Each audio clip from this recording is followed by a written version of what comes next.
Well, welcome all of you, and thank you for your patience. I am Dudley Rose, the Associate Dean for Ministry Studies here at Harvard Divinity School, and I will be introducing the conference and helping shepherd it along, and then introducing you to the people who will be speaking as well. And I'm going to say a few words first about the conference. Our welcome to you is on behalf of the Dean, the Skis Family Foundation, and the Office of Ministry Studies. We're all delighted to have you here on this brisk and icy Friday morning. We're grateful that you are here to experience this rather different kind of conference. When we were thinking about our initiatives in urban ministry, one of the things that we realized is that most of the conferences, at least that I have been to, we hear very fine speakers who have excellent ideas and motivate us to think about things, and then the conference is over, our busy lives intrude, and whatever we might have done in response to what we heard lies fallow. And so we thought of a conference in which we would have speakers who would give us an outline of some of the opportunities and challenges in the areas that they work, and then use that as a spark or an inspiration for your own ideas so that you might respond with your own projects as a result. So let me outline then how that will work. We will have 4 presentations. They'll run around 20 minutes each, and there'll be a very brief time for questions, largely of clarification. Most of our presenters will be around for the rest of the day, so you can talk with them later on in the breakout groups. So we're going to try to keep that speaking segment to a 2-hour period. After that, you'll spend the rest of the day developing your own ideas and your own responses and possible proposals to address some of the opportunities and challenges that our speakers have raised for you. And by the end of the day, we hope that at least some of you will be well on your way to making proposals for projects that can range anywhere from a research project to gather more data about an issue that you saw raised to a direct service project to be of hands-on help in one sector or another. You'll have an opportunity to then make a formal proposal as an individual or as teams, which will be due on March 2nd. We'll choose a handful of those, 4 or 5, for special honor, and they will commit, those teams or individuals will commit, once they're chosen, to being presenters next year at a conference very like this one, and commit to be an oversight out of the Office of Ministry Studies and reporting in on a quarterly basis, so we'll provide some help and some shepherding of the project. And then next year we'll do it all over again with those folks being the presenters, and they'll be charged not just to present their work, but to outline some things that they think might be a spark for some of you or others who come to be to be participants in the conference next year. So let me leave the outline of the conference at that for the moment and turn to our speakers. Later in the day, we'll give you more specific directions, both about moving around and the conference, but we'll have the 4 speakers, and then we'll have a break, come back, and then we'll give you more outline at that point. I'm going to introduce the speakers in order of their speaking. The first person to speak will be Harold Sparrow under the title of Community Leadership. Harold is the Executive Director of the Black Ministerial Alliance of Greater Boston. He has been the District Vice President for the YMCA of Boston, and for the last 20 years he has devoted his life to community service. He calls himself a social construction worker. I like that. It's a great title. And then second, under the title of Public Education, Ken Reeves, who is the mayor of Cambridge and by virtue of that the chair of the Cambridge School Committee, will be speaking about education. He has some very interesting things to say about that, given that Cambridge is a city that spends more on education than almost anybody else and doesn't see the results. So he's very interested to talk about what the implications of that are for the future of education. Under the title of Violence as an Issue in Public Health, which is a way that, as far as I know, is unique to think of the issue of violence, is Frederica Williams, who is president and CEO of the Whittier Street Health Center in Boston. And then finally, we have a duo under the title of Economic Development and Entrepreneurship. We have Gerald Bell, who is the pastor of Strong Tower Church in Boston. He's chairman of the Economic Development Council of the Black Ministerial Alliance, and he's vice chairman of the Cambridge Roxbury Business Development Foundation. And then finally, with him, it will be Leonardo Radamile, who is a student here at the Divinity School, a third-year MDiv student about to graduate this spring, and he is an executive director, or is the executive director of an organization called Put Faith to Work, which you'll hear more about, that he and Gerald are collaborators on. So, with that said, we'll ask Harold to take the podium. We'll have great hope that our technology holds up. Thank you, Dudley. Okay, thank you, Harold. Good morning, everybody. Well, I want to thank you for inviting me here today to share and to speak. And I'm a Christian, so I'm really going to share from my Christian faith perspective, which really is the lens for which I see my life, myself, and my work. I would like you to, and I'm part of the black church, so we talk back to each other. All right, so right now, all y'all are honorary black church congregants for at least the next 30 minutes while I speak. Okay? Once you make eye contact with somebody in the room, look them right in the eye, and I want you to repeat after me in calm response. I am. Because we are. We are. Because I am. You are my other self. Without thee, there is no me. God bless our community. Amen. All right. Let's get started. Whoa, what happened here? All right, so when I make my presentation and we speak today, I'm going to focus on my personal life experience and my transformation as a Christian and the work that I do, the organizational impact and transformation, and then the community impact, okay? So let's talk about me. I think one of the best opening lines of the sentence in Rick Warren's book, A Purpose-Driven Life, is it's not all about you. And when I read that book and I heard that, I said, wow, what a great way to start a book and to really talk about people in a faith-based and a Christ-driven culture about how you can make a contribution and a service. So for me, when I think about my work, I really think about Jesus' inaugural sermon. And I'm sure that all of you are familiar with Luke 4:18, amen? Where it says, the Spirit of the Lord is on me. He has anointed me to preach the good news to the poor. He has sent me to proclaim freedom for the prisoners and recovery of sight for the blind, to release the oppressed, to proclaim the year of the Lord's favor. Today, this scripture is fulfilled in your hearing. Now, what I like about that, he says, the Spirit of the Lord is on me. And as a Christian, I'm a spirit being. But I'm a spirit being because I'm created by God. And so I believe that the Holy Spirit lives in me and that I have a vision, that I have a purpose in life, and that God has given me that purpose to make an impact on my community and transform not only myself, but those that are around me. So when he says to preach the good news, as a person who works in public service, I want to bring good news.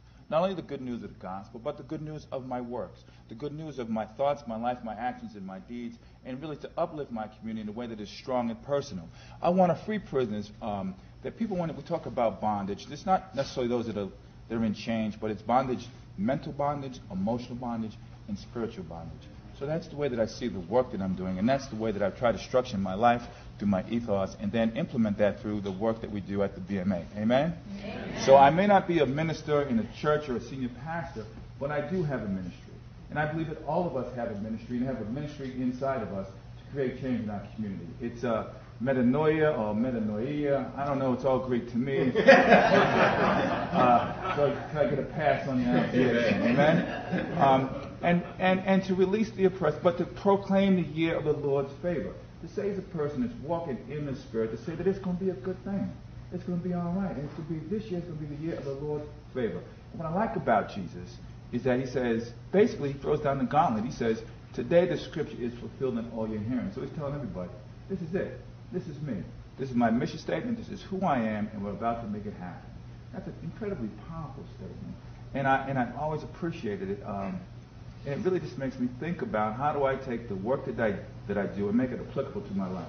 Now, I'm 50 this year, and I've gone to a lot of gourmet restaurants, and last night we had the privilege of having dinner with the dean.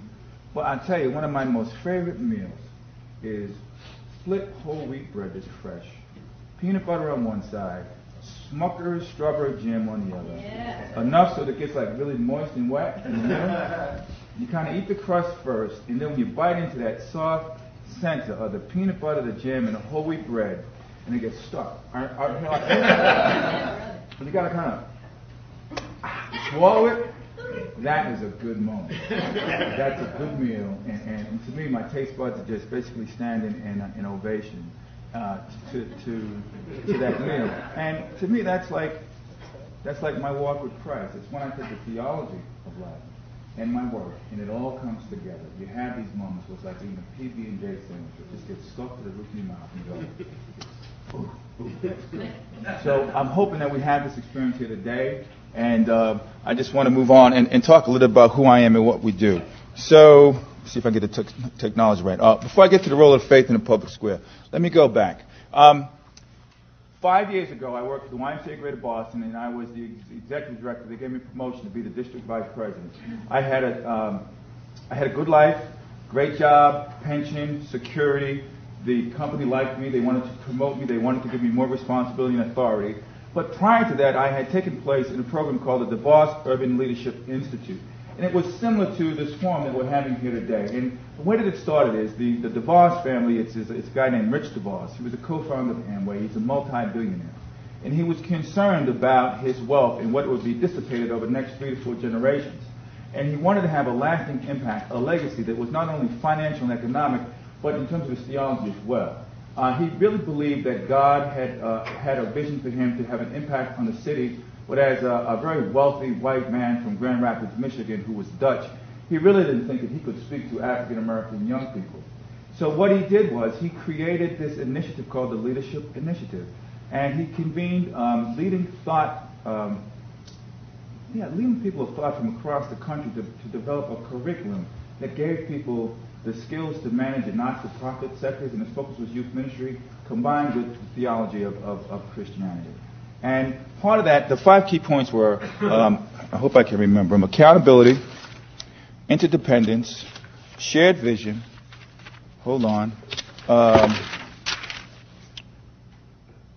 accountability, balance, interdependence, a shared vision, and leveraging resources. So I started to attend this Leadership Institute and really started to look at my life through those kind of 5 arenas, and to really bring balance into my life, an interdependence with others around me, a shared vision, and then to think about how can I not only leverage resources, but leverage my own social capital as well. And along the way, I'm in church, and I attend the Jubilee Christian Church. I'm under the leadership of Bishop Gilbert Thompson, and he's teaching spiritual principles. And one of them that he taught to me was that he actually had a sermon on submission to authority. And at the time, I was mad at my boss. His name is John Farrell. He's the CEO. And we were in a capital campaign. And so my capital campaign was for $2 million, was for 2.5. But it was going to take 2.9 to get the job done. And there were 2 other consecutive capital campaigns that were going on at the same time, but they were in the white communities. And the white communities were getting more of the money, more of the resources, and they were having much nicer facilities than mine. And I'm mad about this. And I'm competitive. And he's white. So I'm starting to see this through the realm of being an African American who has experienced discrimination in the past. And I'm thinking, well, they're probably doing this to me just because I'm black. Now, I don't want to think that, but I'm mad. And I'm really mad. And so now I'm starting to talk about him to other people. And I go to church, and the pastor talks about submission to authority and pray for those that are in authority over you. And I really don't want to hear that because I'm mad. But I do it. And I start to pray for him. not only for him, but for the CFO, for the development director, and I'm consistent with this for about a month and 6 weeks. At the same time, the campaign is going well, but I can't do the job the way that I want to do. And I'm thinking, hey, I'm struggling with this. I get a call from the city of Boston, and they wanted to hire me to do another job. So now there's temptation to leave the work that I started, and I believe God's called me to work here. Anyways, I said, well, Lord, you're going to have to help me to think this through.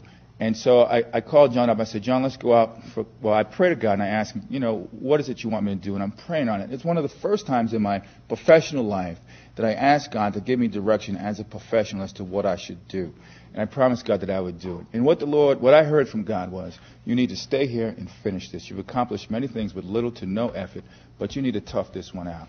So I said, all right, that's good, Lord, but you got to give me a sign. So I know you're not supposed to put out a fleece, but I tried. So I called up John Farrell and asked him out for coffee, and we were talking, and he says to me, he says, Hal, do you think that you can, he says, I know you're upset about the campaign and you want the additional $400,000, but I had some other financial issues that were holding us back, but they're straightened out now. He says, I can raise 3. Do you think that you can raise an additional $100,000? And I said, I can, John. He says, well, and I think that we should raise the goal for your campaign and we can finish the way you want to do it. And I said, really? He says, yeah. And so I said, well, John, what makes you think, what makes you say that? And he says, son, he says, sometimes you just got to grit it out. And so what happened was he raised the 3. The short story is I raised the 1. We built a brand new facility. And it was a tremendous success, not only for me personally, but for the YMCA and for the impact that it's having on the community. And it was, I think, a huge shift in my understanding of who I was as a man, who I was as a Christian, and how it would impact my work. So I graduated from DeVos, and I had a plan, just like similar to the plan that you all want to pull together today, and it was to work with churches at the Y. The Y has great space. Churches have great leadership, but they don't have great space. And if I could commission youth ministers to be volunteers at the Y, this was my plan, then I could open the Y up to like 2, 3 in the morning, because I could have youth ministers that are volunteers, and basically volunteers are unpaid staff that have all rights and responsibilities of staff. And the BMA called, and they asked me to come to work for them. And basically, my breakthrough plan was a collaboration to work with churches. So I really believed that God was calling me. The problem was the BMA had serious problems at the time. And they didn't have a lot of money, and they most certainly at that point didn't look like it had a bright future. So I'm torn between these two, and I made the decision to follow the Lord and to follow my heart. So this is the impact of that decision. Amen? Okay. So let me go through this. Now let's just talk about the role of faith in the public square. As a Christian, this is what I believe. That the churches, that faith-based organizations not only have a role, but a legitimate right to speak in the public square. And oftentimes in Massachusetts, that right is either marginalized or muted completely. So to me, Massachusetts was a faith-based initiative. I mean, the Pilgrims came here basically to pray. They came to Plymouth Rock. They left England because they couldn't pray the way that they wanted to do. Now, and I'm not going to get into theology, all right? But that's why they came here. So Massachusetts, to me, started as a faith-based initiative. William Wilberforce's impact on the abolition of the slave trade was specifically because it was a man who had faith and believed that God was calling him to do this. And slavery, as they knew it then, was changed. It took him 20 years. There's a movie coming out called Amazing Grace. I think it's going to hit the theaters over the next 2 weeks. It talks about his life. In Montgomery, Alabama, the civil rights movement had been around for a couple of years. It was not successful. It wasn't until the civil rights movement got involved with Dr. King and the churches that it did become successful. And it was the moral imperative, I believe, of the church, the prophetic voice of the church, that changed the civil rights movement and really established a common ground that everybody could agree on so that they could move forward. And it was a moral issue. In contrast to that, Martin Luther King went to Chicago. And there was a great to-do about the time he was in Chicago. He lived in the projects in this beat-up old apartment that had, no running water. He wanted to live exactly like the people that were there. And although he got a lot of press and public press about it, there was a summit that was held in Chicago. There was no impact. Nothing ever changed. And in Chicago, they did not have the churches involved. They just had Dr. King and they had community-based organizations. Now, I'm not saying that community-based organizations cannot make change. Please, that's not my message. What I am saying is that the church not only has, I believe, a moral imperative and a calling and a purpose, but they have a right to have an impact on public policy and to speak about who we are and where we intend to go and be in the public square. The civil rights movement, as you all know, was a faith-based initiative that changed America. So now, I really kind of want to talk about organizational transformation. Amen? And as an individual, I left the Y and I came to the BMA. And I was really focusing on how can we change this organization or work with this organization so that it can be stronger, have an impact, and be much more inclusive of who we are. And we went to Peter Senge, the guy down the street at, dare I say it, MIT, and he came up with his fifth discipline, and these are the 5 key principles: systems thinking, shared vision, personal mastery, mental models, and team learning. How am I doing for time, Dudley? And I wanted to give you some of these descriptions. So systems thinking is a system that everything is interrelated. And you can see that there are systems of perceived whole whose elements hang together because they continually affect each other over time and operate towards a common purpose. The word descends from the Greek verb sustainia, which originally meant to cause to stand together.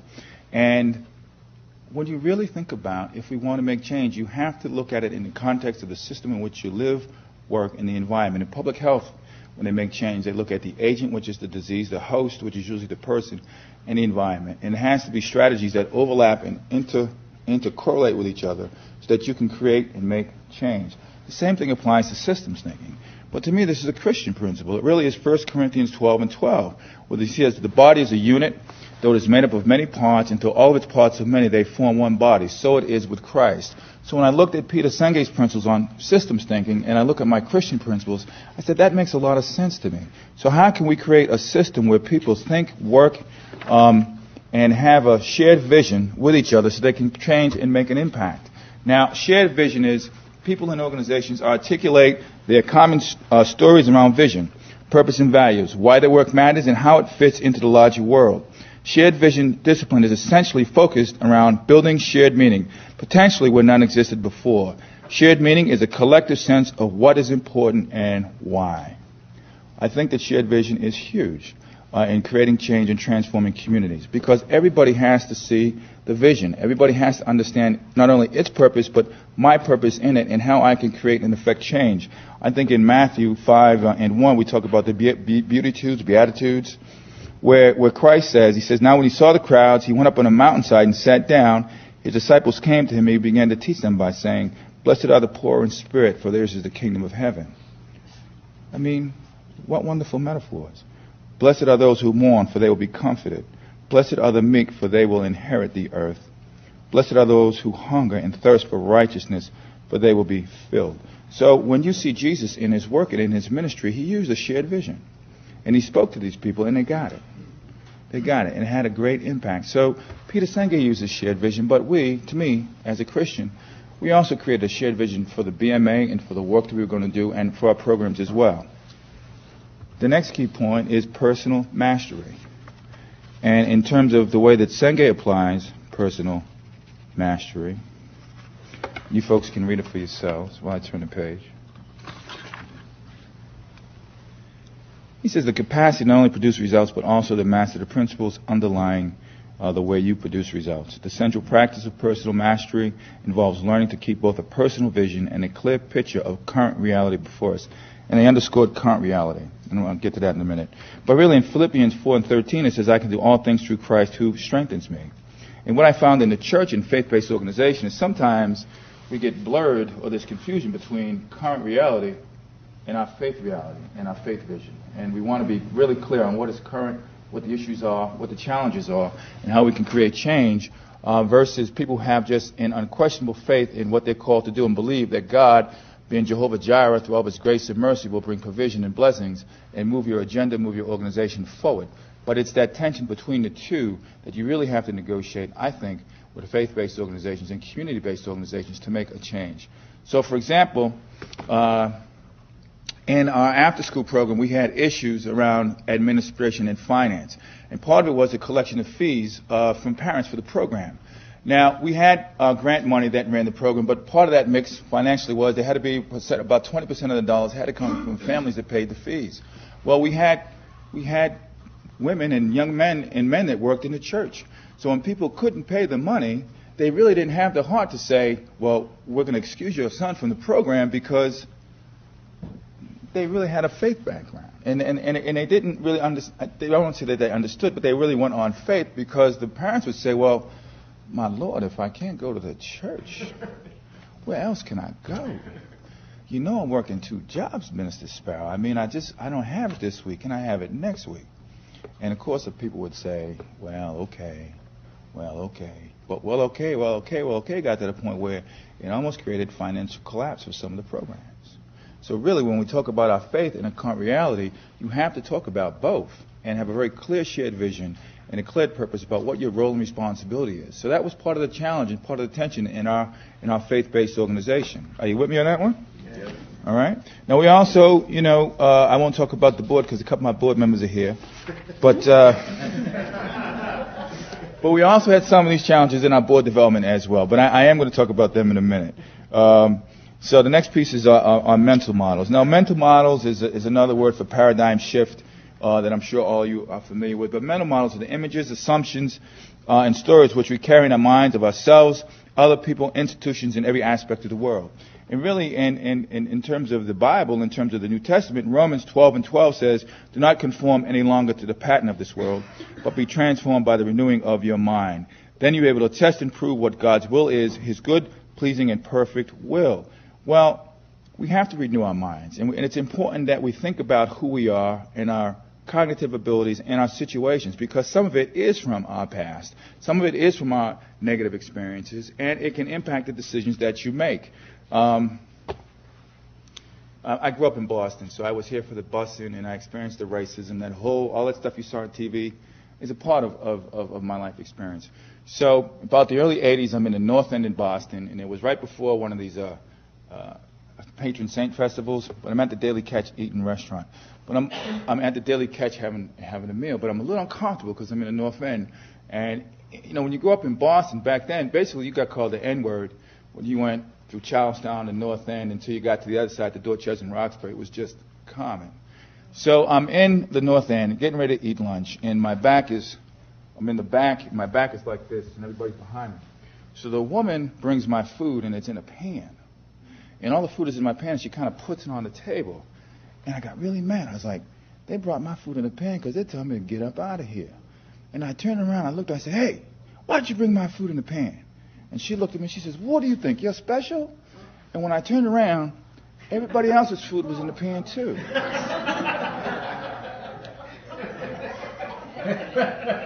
But my mental model and my life experience was people in the North End have been racist to me. I've experienced racism. I'm getting ready to experience racism. And anything that's a little bit out of the ordinary is going to be racist. But my mental model informed my response that day. So when we talk about mental models, it's the same thing in community-based and faith-based organizations. We are asking people to change the way that they think. And that is difficult. And really, I think in many ways, it is a grace of God. And you really need to have a plan that's focused, educational, and talks about personal mastery so that people can make those changes. Now, even in the BMA, we got a grant from the Compassion Capital Fund for $6 million. The amazing thing about it is the board, the pastors, never decided who got the money. Now, these are black pastors from the black church. And if you're not familiar, pretty much in the black church, the pastor has a very strong voice about what gets done and what doesn't get done. But in terms of implementing this program, they realized that there had to be firewalls, that we would be under public scrutiny, and they really wanted to do this in a professional way. So they ceded control of the actual decision of the grant making to a group there was pastoral representation, but we have a group of program officers and philanthropic people and foundation folks who review all of the grants and make the final decisions as to who gets what money. We were challenged by the press. We've had people file Freedom of Information Acts to make sure that we didn't cheat, and every time we came up clean, but people actually plotted the work that we did. But for the pastors, that was a huge shift. And it was a change in their mental model about how they wanted to do ministry or faith-based work as a collective and as a whole. Are you with me? Yeah. All right. Next one, and I believe it's the last one, is team learning. And the concept of team learning is really alignment. And alignment means functioning as a whole. It's about enhancing a team's capacity to think and act in new synergistic ways with full coordination and sense of unity, because team members know each other's hearts and minds. As alignment develops, people don't have to overlook or hide their disagreements. Indeed, they develop the capacity to use their disagreements to make their collective understanding richer. Now, this is Peter Senge. So really, you want to create an organization that learns as a whole, that incorporates and shifts its mental models, that incorporates a shared vision, that understands its role and its purpose, and everyone stays in their lane, and they make their contributions. And when they do have disagreements, it's put forth in a way that's productive to say, I don't understand. What is it that I don't understand, so that I can make the correct change so that we can be successful? And part of this, I think, is really seen in Christianity. It says in Ephesians 4:11, it says that it was he who gave some to the apostles, some to the prophets, some to the evangelists, and some to be pastors and teachers, to prepare God's people for works of service, so that the body of Christ may be built up until we all reach unity in the faith and knowledge of the Son of God, become mature and attaining the whole measure in the fullness of Christ. And that's where it's at. So to me, I looked at these applications in the professional realm as an educated person who had gone on to graduate school, and really applied them to the work of the church and how we can create change within the organization. And it had tremendous impact. Part of what we had to do was we really had to do what I call a SWOT, but how do we go from good to great? We had to review the agency and its mission. We had to assess our current strengths and weaknesses. We developed a logic model. We developed and implemented a technical assistance plan, not only for ourselves, but for our board as well. And then we monitored our progress. We learned and we adjusted. It was a team learning effort. And are you all familiar with the term a logic model? Do you know what that is? It's kind of jargon. It really is a, how can I put it? It's a strategic work plan that at the end you want to make sure that your outcomes match up with what your expectations were. And it's a step-by-step plan to move you through that process. Okay? And then what we're doing is we want to look at the community impact. And as an organization, by your fruit, you will recognize them. What impact did we have when all this started? So 5 years ago, we were pretty much almost broke. We were running by hand to mouth, week to week. And then we put together our strategic plan. We started to talk with other organizations in the community. We applied for and received a CCF, a Capital Compassion Fund grant from the federal government. We did this in collaboration with program officers from some of the Boston foundations and from other thought leaders in the city. And the interesting about it was that the foundations had people of faith that had worked in them for years. The Heinz Foundation had a faith-based collaborative called the Black Church Capacity Building Project. So when this CCF dollars came out, they said, we should apply because we have this experience. So we applied and we won. And that's how we won. And after that, the rest was really, it's been a tremendous history ever since. Over the last 5 years, we've invested $10 million in the city of Boston to impact youth and families. Over $3 million of these dollars have gone to the Victory Generation After School program. And $7 million, we created a program called the Boston Capacity Tank and the Black Church Capacity Building Project, which works with churches, faith-based organizations, community-based organizations, to really strengthen those organizations in their capacity to deliver services so when youth and families come to them, they'll be able to receive the service and change their life, to transform their life for the good. That's what we do. So we're what we call an intermediary. And in terms of the Victory Generation, they created an intentional learning community. So we talked about this whole team learning thing, and we sat down and talked to the program directors, to the parents, to the kids. We pulled together an outcome measurement. We now know that every kid that comes to our program improves by a one-letter grade. And what we did was we pulled together a logic model, an outcome measurement, and it focused on homework. Now, a lot of our kids come from families that are not middle class. Their parents have never gone to college. They've never really learned good study skills. And I think if you're going to be successful, as you all know, I think when you learn excellent study skills, that's what makes you a successful student. But it's an acquired skill. And if no one's ever taught you how to study and you've never learned that discipline, chances are you're going to struggle in school. So we really focused on excellent study skills for these kids. And it was basic. It was, do you have a pencil?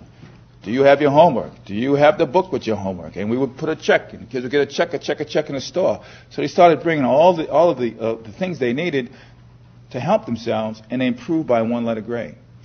I can tell you, as a person who has to raise money for the organization, when we go to foundations and philanthropists and we say, this is the impact, people are very impressed with that, and they've continued to support us.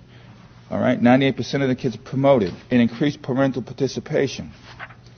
In terms of the community impact, this $10 million or $7 million that we talked about, we've made 142 grants over the course of the year, 44 to faith-based organizations, 43 to, and in faith-based, those are churches and faith-based organizations, 43 to community-based organizations.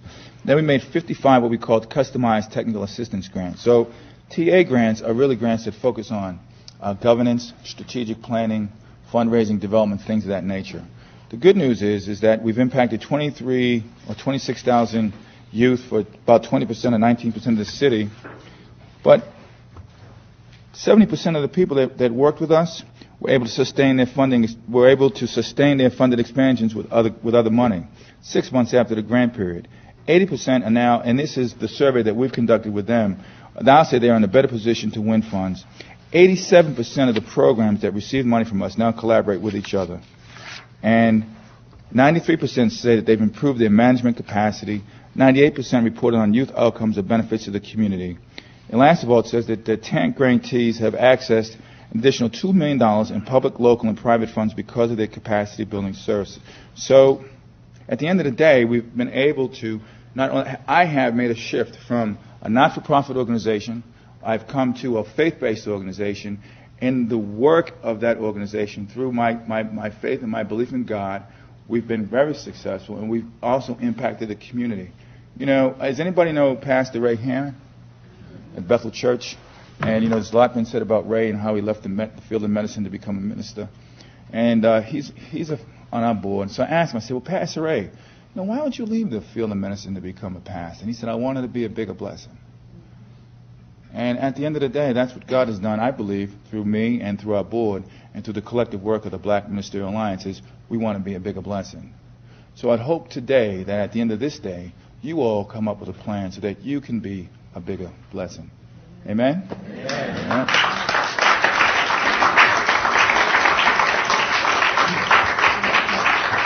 On time, Dudley? Okay.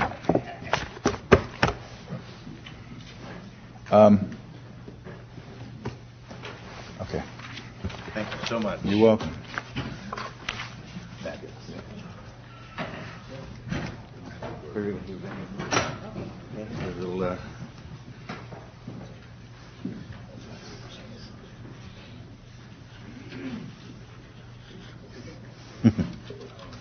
Do I have?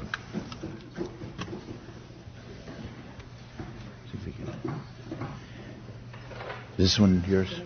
Excellent. No, I love going first because that's the language. Yeah. So how do you press the up button? Just use the arrow keys back Okay, and so forth. just do up here. You can. I think you want to go. Okay, right here. Yeah. This one. Yeah, Okay. left and right. Okay. Good morning, everybody. I'm Frederica Williams, the president and CEO of Whittier Street Health Center, and I'm going to disappoint you a little bit. It's difficult to follow someone that goes to a black church. I'm an Anglican, so we do things quietly. But I'm a member of the Trinity Church, and again, I found my ministry at the Whittier Street Health Center. I'm actually an accountant by training, an MBA, that chose to go to the community because I believe that in transforming urban healthcare and looking at the whole person, because that's how I was raised. So by way of background, I have a little thing here. For you to understand why an urban community health center would focus on violence as a public health issue, I just wanted to give you some statistics of the population that we serve. As I said, we're an urban community health center. We serve 12,000 people, predominantly African American, Latino, and growing African. I'm an African myself from Sierra Leone, so I'm proud to be able to do work here for my folks. Our mission is to provide high quality, reliable, accessible primary health care. In the healthcare industry, we find that the patients that we serve have been exposed to racial disparities. So I'll tell you what those disparities are and how they impact health and how violence impacts public health and why we need to focus on it while building the whole person. The patients and clients that are accessing services at Whittier are predominantly low income and uninsured, so they have no insurance. We have a huge undocumented population that we serve. 42% of our patients are children. And we're part of the Boston Empowerment Zone. So in Boston, the poorest neighborhoods, the neighborhoods we serve are considered the poorest neighborhoods in Boston. 29%, we're in Roxbury. 29% of Roxbury's population was below the federal poverty guidelines. So we have a lot of, low-income, poor population that we serve. And our mission, again, is to help to break the health disparities, but we also want to focus on the social disparities because a significant number of our patients present with social issues. And so if we don't address the social issues, we will not be able to address the health issues. And that's where the issue around violence comes in. 70% of our patients present with psychosocial issues, unemployment, have been exposed to violence, homelessness, a majority of issues that we have to. So what I wanted to do is I have a lot of statistics here, but I just wanted to highlight some of the statistics. In 2004, 404 Boston residents suffered an intentional gunshot or stabbing injury. 1/3 of these injuries were due to gunshots. So if we're serving this population and the communities that we serve are being exposed to these level of violence, we would not be meeting our mission or transforming urban healthcare if we were not creating programs and responding to them. So there are a lot of statistics here, but I'll just go through the ones that I've highlighted. Boston residents between the ages of 15 to 19 had the highest gunshot and stabbing injury. So we focus a lot on the youth. And you see that in the communities that we serve, Roxbury, Dorchester, Mattapan, Jamaica Plain have the highest exposure, and youth between the ages of 15 to 19 have the highest incidences. Among all race and ethnicity, Black Boston residents have the highest gunshot and stabbing injuries. So again, when you're serving with predominantly African American Latino population, we have to respond. Between 2003 and 2004, these injuries became more frequent in Black and Latino residents. So again, we have to respond. Roxbury had the highest gunshot and stabbing rate of all of Boston's neighborhoods. And then in addition to Roxbury, 3 other neighborhoods that we serve, North Dorchester, South Dorchester, and Mattapan, also had a high incidence of violence. As far as homicide, from 1999 to 2002, the homicide rate for Boston residents steadily increased. So where we are, if you know where we're located on Tremont Street, we're right across from housing developments where we're experiencing and witnessing these violence and seeing our patients being traumatized, not just by the person that's been exposed to the violence, but the whole community. You see kids going to school experiencing this. Experiences that I as an adult did not have. And these things traumatize kids and affect their schoolwork. And then if we're focused on eliminating social disparities, if kids are not focusing on education because of these issues, we're not going to be able to break the poverty cycle. Again, homicide rates for Black Boston residents exceeded all of the racial and ethnic groups. And 90.5% of the Boston homicide victims were male. So that's why we have the programs for male. That's why we have the programs for youth, because these are the population that we serve. So you come back to Whittier, and here we are in Roxbury, and this is huge for us. The effects of experiencing traumatic stress, either as a witness or direct victim, are a major public health problem. Consequences include potentially severe psychological, behavioral, medical, and social dysfunction, other anxiety disorders, depression, psychotic conditions, but also when you look at medical health, hypertension, smoking, heart disease, substance use and abuse. So this is a significant health issue for us that we have to address. So what we've done is, I've been at Whittier since 2002. We have a framework of service delivery where quality, we believe that the population that we serve deserve to have high quality care. We need to be social agents. We need to have social impacts. So we utilize to ensure that all members of the communities we serve, including children, adolescents, young adults, live violence and drug-free lives, as well as ensuring that they have a reasonable quality of life. Our programs At Whittier, we provide primary care, mental health, and support services because we recognize that we could have the best doctors if we're not providing the support. What is unique about the services that we provide is we have case managers assigned to all 12,000 of our patients because we need to help them not only navigate the healthcare system, but also systems outside of healthcare. So we look at child abuse and negligence, violence against women, hate crimes, exposure to violence, exposure to family, school, and community violence. And, we're concerned about the population we serve because of all the statistics. So these are some of the programs. When you look at the statistics, these are some of the programs that support the statistics. Again, a big focus on a men's health program. We have one of the only men's health program in New England that specifically focuses on all men. We want men to access health care. But we also, we want to focus on African American and Latino males. In 2003, I established a program called the Whittier Post-Prison Release Program. We are in close proximities to 2 jails. And folks said to me, well, why would a medical facility care about what's happening in a house of correction or a jail?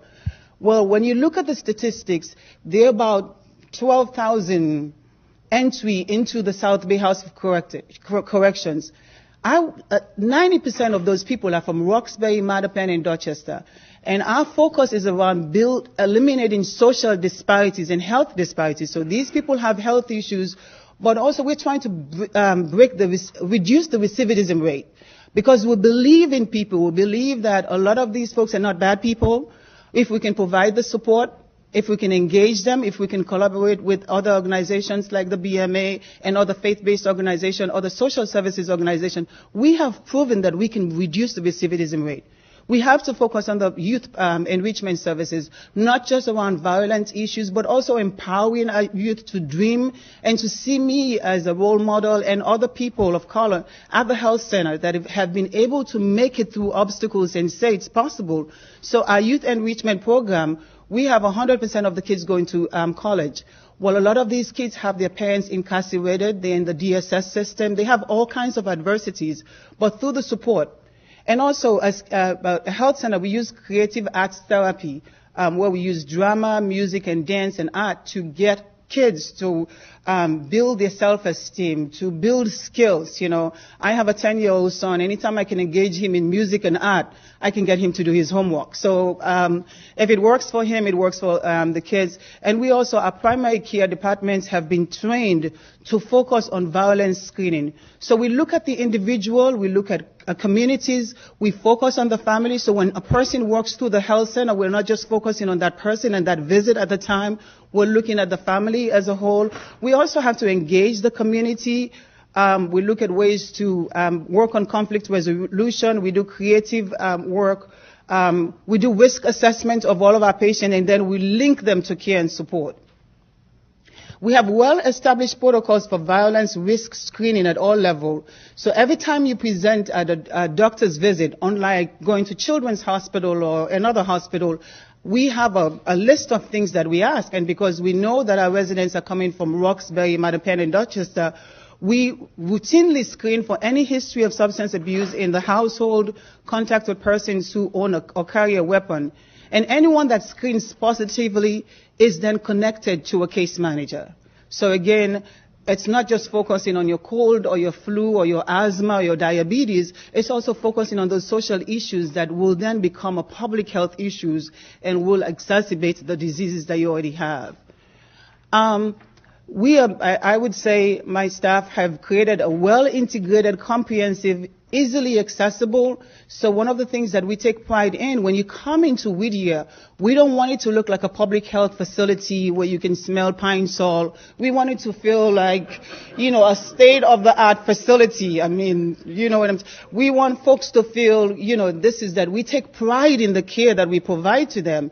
And if it's a nice state-of-the-art building where they see us as innovators that care about their health, then folks would really know we respect them and engage in the care. And that does make a difference in how people feel about themselves and how you're able to engage them in care. So we're looking, actually this year, my goal and my charge for Duma and his team is to attract 1,000 pre-adolescence, because we want to get the kids early. We want to get them in, engage them. We do things like summer programs. We do after-school programs. We focus. So anytime we get an opportunity to do an after-school program around obesity or wellness or asthma, we make sure we incorporate things to help build their self-esteem, help build them as persons, because I'm looking at potential Whittier CEOs and hospital CEOs and all of these people. And that's what we're trying to build. So we target community need through the implementation of service models. We look at potential. You know, the wonderful thing, I have a woman that I just hired to work as a director of foundation in corporate support. She's a wonderful fundraiser. And she walked through Whittier. She said, I am so proud to be here. She said, I remember growing up in Mattapan. My mother couldn't afford braces. We couldn't afford health care. And she's only in her 30s, and she can remember. And Whittier was the only place her mother came. And so they traveled all the way from Mattapan to Whittier. And I hear these stories. I have Ken Goscott. I mean, older people in the 80s. We've been around since 1932. We started as a public health facility, which were called a Well Baby Clinic. We were located in the housing development, and we've evolved to this full service health center. So so an example of a curriculum that Duma actually has is having students go through 5 sessions, and I'm not going to read all of them, but one of them is really doing a self-evaluation. So having them look at themselves and assessing themselves and doing their self-evaluation. Who am I and what defines me? That helps you really in the behavior change. And then connecting them to resources. A lot of our patients, a lot of our youth feel helpless. They have no access or don't know of the programs that we have. We serve a huge refugee and new immigrant population. So if you're having challenges as a person of color, as a Latino, there are even more challenges as a new immigrant that doesn't even know their way around. And also having the students have a voice, hear me and help me, because a lot of kids are acting out, not because they're bad kids, but because they want to be heard, and we're helping them to create that voice. And then helping them focus on the creative mind, using dancing, drawing, and painting, things that you use to engage kids. And then we then connect them to resources, have our kids have exposure to museums, to establishing plays, sporting events, where as a child growing up in an urban community, you wouldn't typically have access to those type of services. We also want to connect them to spirituality, inspirational movies, things to inspire them so that they can begin to feel connected. But also, you know, I grew up listening and hearing a lot of stories from my grandmother. So we want to connect them to that generation, having them help in elderly homes, having them help in hospitals, having them also go through the criminal justice system so they see that this is a place that they don't want to be engaged in. And then another huge issue for us, again, I'm not going to go through this, is our Whittier domestic violence program. We have a lot of women that are victims of domestic violence. So we're working with the women that are victims of domestic violence, but we're also working with the men that perpetuate violence. So it's changing the behavior and empowering the person. So I'll skip to that quickly. How much time do I have?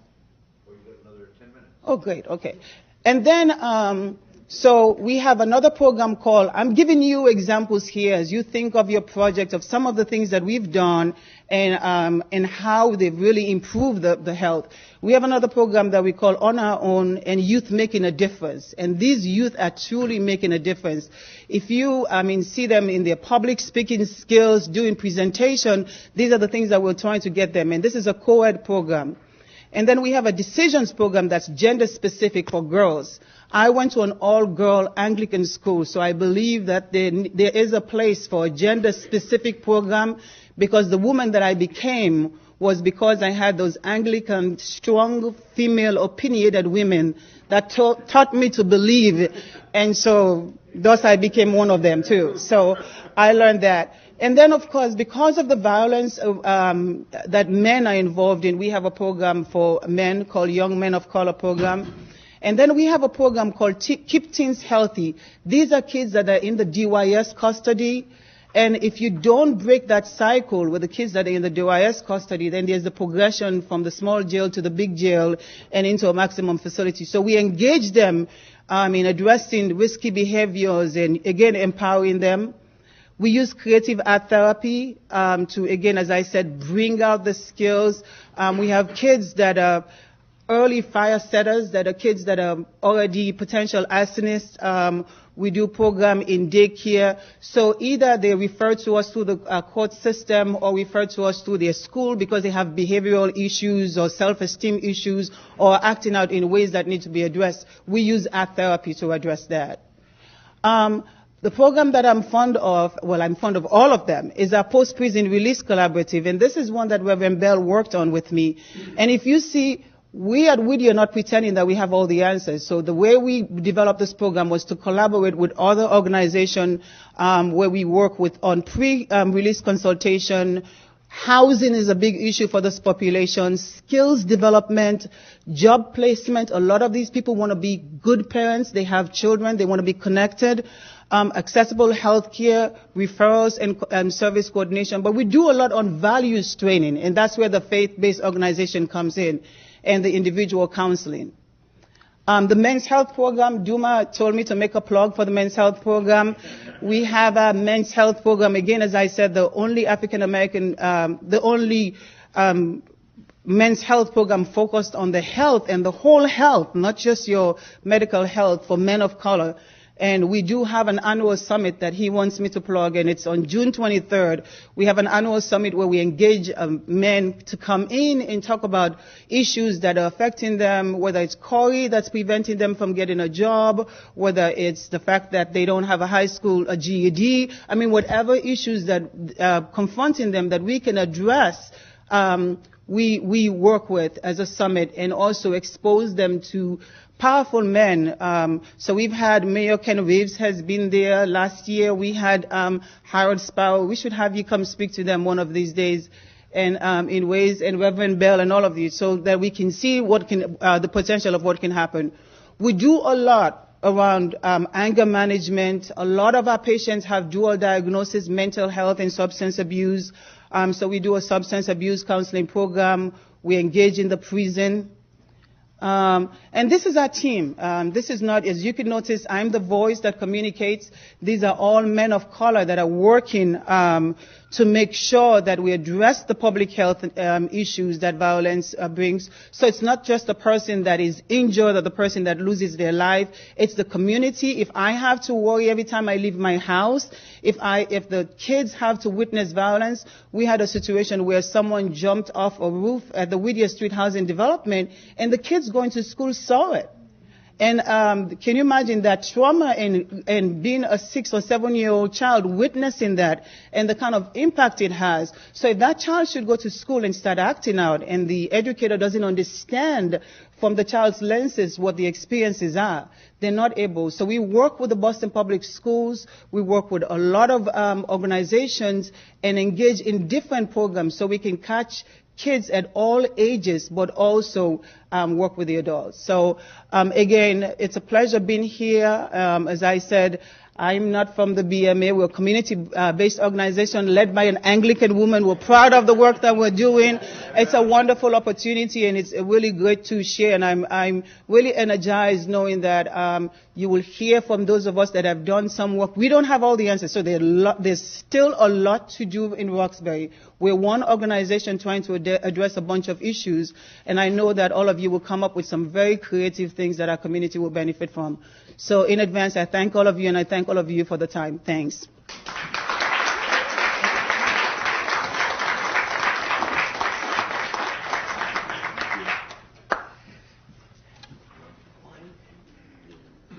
Thank you so much, Frederica. We're going to continue with an intentional avalanche of presentations and ideas to just sort of flood your senses with these. It may feel a little fast, but it's on purpose. So I don't know if that makes you feel better or worse.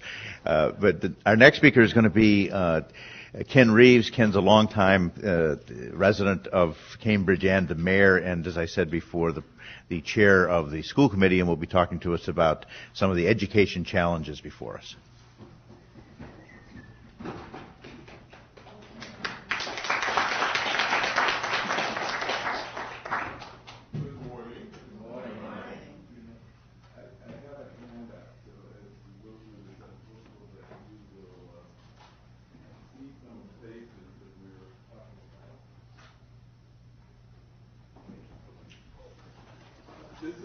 brochure of the Cambridge Ring and Latin High School. One is a school that's just around the corner from you here. And in Cambridge, the mayor also chairs the school committee, so that's how I get to talk about schools. And in Cambridge, the mayor is also recycling. I have been an elected official in Cambridge for 18 years, and I have been previously mayor from 1992 to 1995. So, and again from 2006 to present. And when December comes, I'll be tired and I'll go away.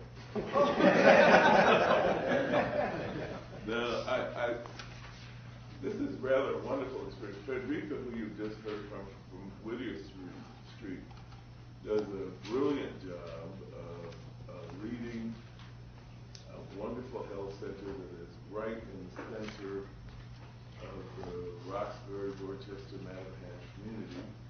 And she's done a brilliant job of attracting wonderful people to work for her. In fact, her new medical director just stole from Cambridge. Dr. Karanja, we trained him for 7 years. and this wonderful Duma L'Enfantin, I trained him from a baby. He was part of our initial effort to have a Men of Color health initiative. And I'm so pleased that Whittier Street has put muscles on these efforts. It is Dumas who took me to Haiti in the first year I was elected. He is, when he's not doing men's health, he is the son of Haiti that is trying to make Haiti the place we all want it to be. And from him, I'm mentioning this to get you some idea of the cross-fertilization of activism that makes the world seem like it could improve. So I think those two are in the vineyard working hard. And it has been God's blessing to me to get the opportunity to labor in the vineyard called Cambridge, which is a very well-resourced vineyard. We have all of the problems of urban America, except that we also have a lot of money to address them. So I'm going to tell you about a story about how when your issue is not resources, what do you wrestle with? And in America, that's a very wonderful thing, because everybody in America thinks that they have more money, they could do whatever they have to do. Well, I'm here to tell you that it ain't about the money. It ain't about the money at all. So, Cambridge, Massachusetts, we are a city of 100,100 people. And we are the highest concentration of houses valued at over $1 million in the country. We are the epicenter of biotechnical research in the world, which is to say that everybody wants to be in biotech, wants to know how did we get to be us. And it's really because MIT is the place that MIT attracts graduate students based on how much federal research money there is. And because there's a lot of federal research and because MIT is able to attract it, they have more graduate students in science, and therefore there's a greater pool of scientists here than anywhere else. And so we are, in this moment, as hot as we are. And sort of what fuels my journey is that there is an intersection in Kendall Square, which if you're at the Divinity School, to be at Harvard is to be around Harvard Square, but there's this whole greater city. Take the subway to Central, which is my favorite spot, but then if you get there, there's one more stop called Kendall, and that's where the biotech center is. You should go and see it. But right in Kendall Square, there is this intersection where on one side of the street there's a big public housing complex called Newtown Court, Washington Elm.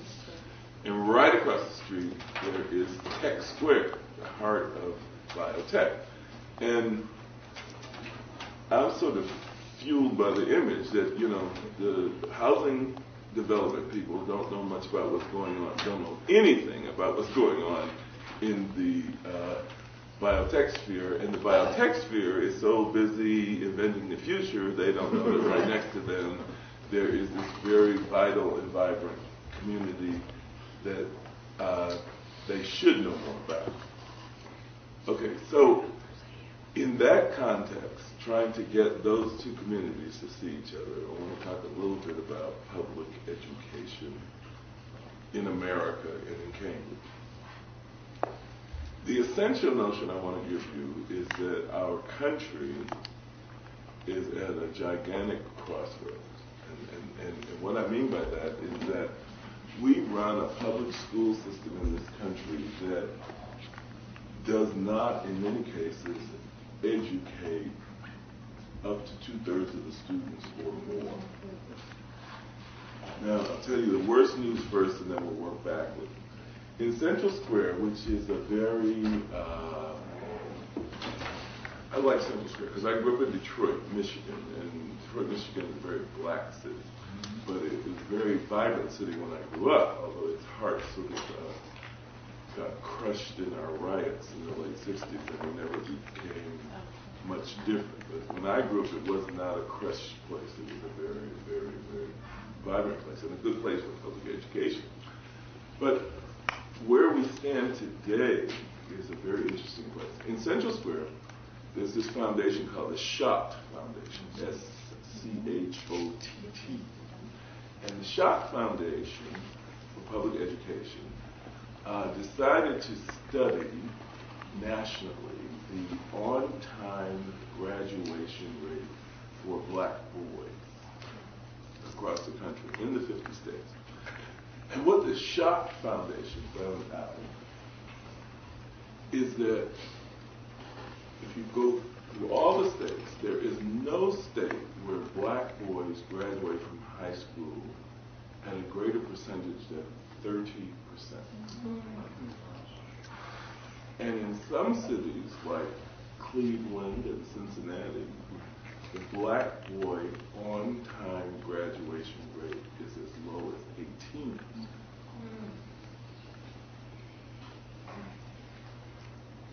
This is a national indictment. It should indicts me and it indicts you.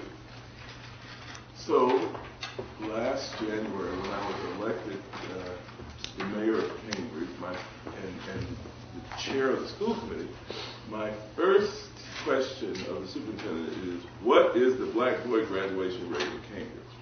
Because that's something that you can impact. It's right here, it's around the corner. It should be important. Well, it turns out that the black boy graduation rate in Cambridge is 98.2%. So I was the indictment. I can look at other people's high schools. Although it has caused me to pose several different questions.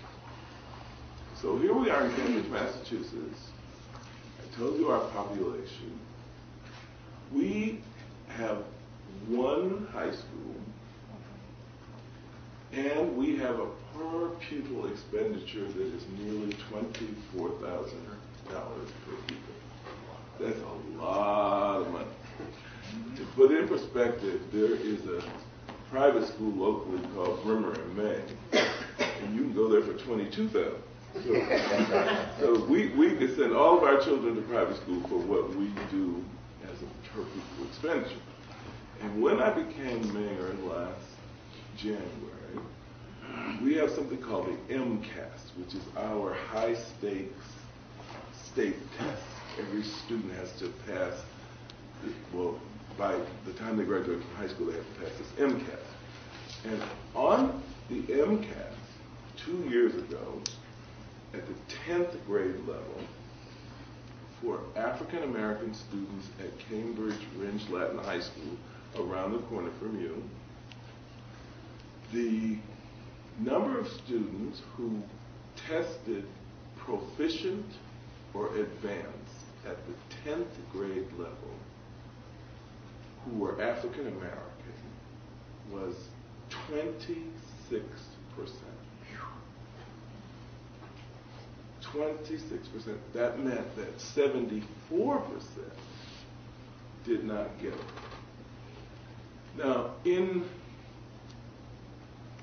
our world, our superintendent was very interested in how many people passed.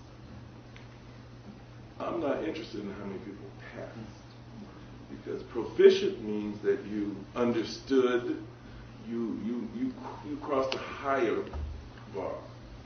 Pass means like you sort of fell over the finish line. Proficient means like you comprehended. Advanced means that you went further. So why you would use the pass bar is another question.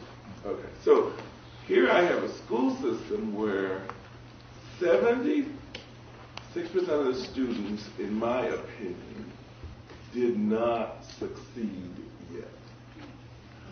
What do you do about that? Well, in November, the New York Times magazine provided an article that I'm going to provide to you in a minute. I just got delivered. We could hand that out. A wonderful article about something called the achievement gap. And the achievement gap is, why is it that Black and Latino students too often are outside of the band of normalcy in testing, particularly the high-stakes tests? And it's a very real question because it shows up everywhere across the nation. But I'm going to tell you about the Cambridge version, which is something that you, while you're here, can do something about. And wherever you go after here, you should jump this issue, because this issue has to do with the ability of a nation to provide equity to its citizens. Okay, so I tell you what our 10th grade statistics were. So I, as mayor and chair of the school committee, I take being chair of the school committee very seriously because that's a big responsibility. I mean, these are young people who, when I shake their hands at graduation, I want to know that we have given them an education that didn't allow them just to pass the MCAT. It is my sense that the conversation we have in this city and in this country is sort of the wrong conversation. Because the truth is that the MCAS is in place basically to ensure we have given some particular information to kids, but also you cannot graduate from high school without having passed the MCAS. But then who in middle-class America thinks that graduating from high school is the certificate for success anywhere? And I would say nobody does. Middle-class white people don't think graduating from high school is anything. That's like going to the bathroom. You go, and it's not a standard. But this standard is given to people in public school America, particularly Black and Latinos, as it is a standard. It is not the standard. It is not the standard. The standard for success in the epicenter of biotechnology, which is Cambridge, is that we give you a serious math science education that would allow you to go from high school to further training and succeed after the further training. Graduation from high school is whose standard? So if we do nothing more this morning, eradicate the brain of the notion that graduating from high school is a serious standard. It is not. But as we know from the Schott Foundation, nationally, things are so unfortunate that we can't even do that for as much as 70 or more % of Black boys on time. So this is the junction that we're at, I will call it. Okay, well, after coming to the school committee and realizing the reality that the Cambridge Public Schools, particularly our one high school, and this is a beautiful challenge. I got 24,000 students per student, and I got one high school to solve. So what does one do? Well, in public education, education, by the way, is sort of is riddled with jargon and sort of lots of potential solutions. Everybody has a 5-point plan, a 10-point plan, a 17-point plan, and every expert can tell you how to do it, except that there's very little evidence of the experts applying this somewhere that it happened. In fact, in my next life, if I'm not a preacher, I'm going to be an educational specialist. All you have to do is invent your plan and go tell people about it, and no one ever asks you, well, where did you do this that it happened? And as Divinity School students, you should do that. Show me the money. Okay? So, there was this last week in November, this article comes out in the New York Times magazine, and it says, there is an achievement gap in America. Black and Latino students are not testing well on standardized tests, and they seem to be failure prone, and what can the nation do about it? And then the article goes on to say, and you should read this article, I think it's a great seminal article on it, kind of brings together all the research. It says, however, in this country there are several experiments that are working. For poor Black and Latino students are achieving at the same rates as everybody else. Okay, so if you're the mayor of Cambridge and you chair the school committee, and the mayor of Rochester, New York, invited me to come talk to some folks in Rochester about youth programs and how we have youth programs and they have a youth program. And so I thought, well, I have to maximize the travel for the people of Cambridge, because if I waste the money, they write in the newspaper. They think terrible things about me if I make it. So I go to Rochester and then I go to New York City, because this article tells you about some of the experiments in New York City. So I'm going to tell you about some of them. Now, first I go to something called the Harlem Children's Zone. Okay, the Harlem Children's Zone is a great experiment that we're in the middle of in Harlem, where a gentleman by the name of Jeffrey Canada, who I went to meet with, told us about how in a 23 square block area, he is attempting to create the social conditions for the success of the children of Harlem in that zone.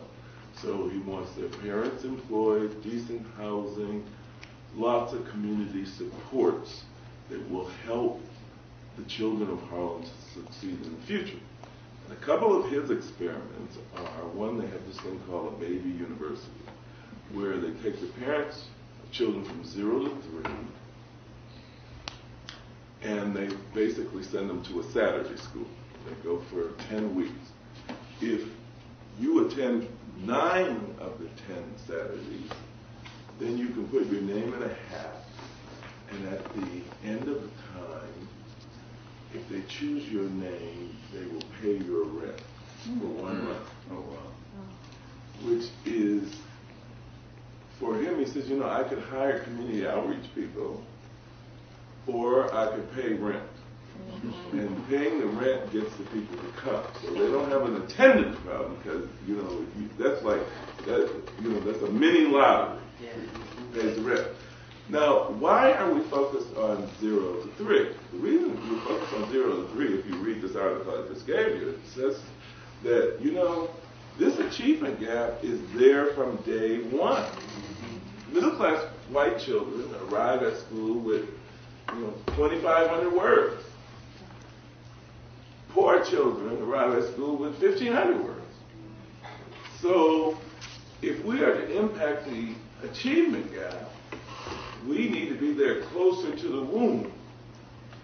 And certainly parents 0 to 3 ought to be our focus, so we can tell them what to do to help kids.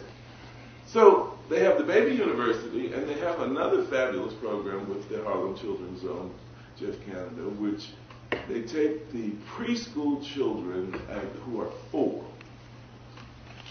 and they create a program where they send them to school from 9 in the morning to 5:30, good long day, and they teach them 4 languages. And they nap them and they snack them and they nap them, nap them and snack them. But this 4 language thing is to broaden their word base, to give them another opportunity to enter kindergarten at the same level as other students. It's a very wonderful notion that this could happen. Okay, so I spent some time with Jake in the Harlem Children's Zone. And then next I went up to the Bronx. And in the Bronx they have something called the Eagle Academy. And the Eagle Academy is an experiment to address the achievement gap, which is an all-black and Latino boys high school. It's in its 3rd year. And at the Eagle Academy, they basically are devoted to excellence in education. Every student has a mentor. They have 2 people who engineer these mentor relationships.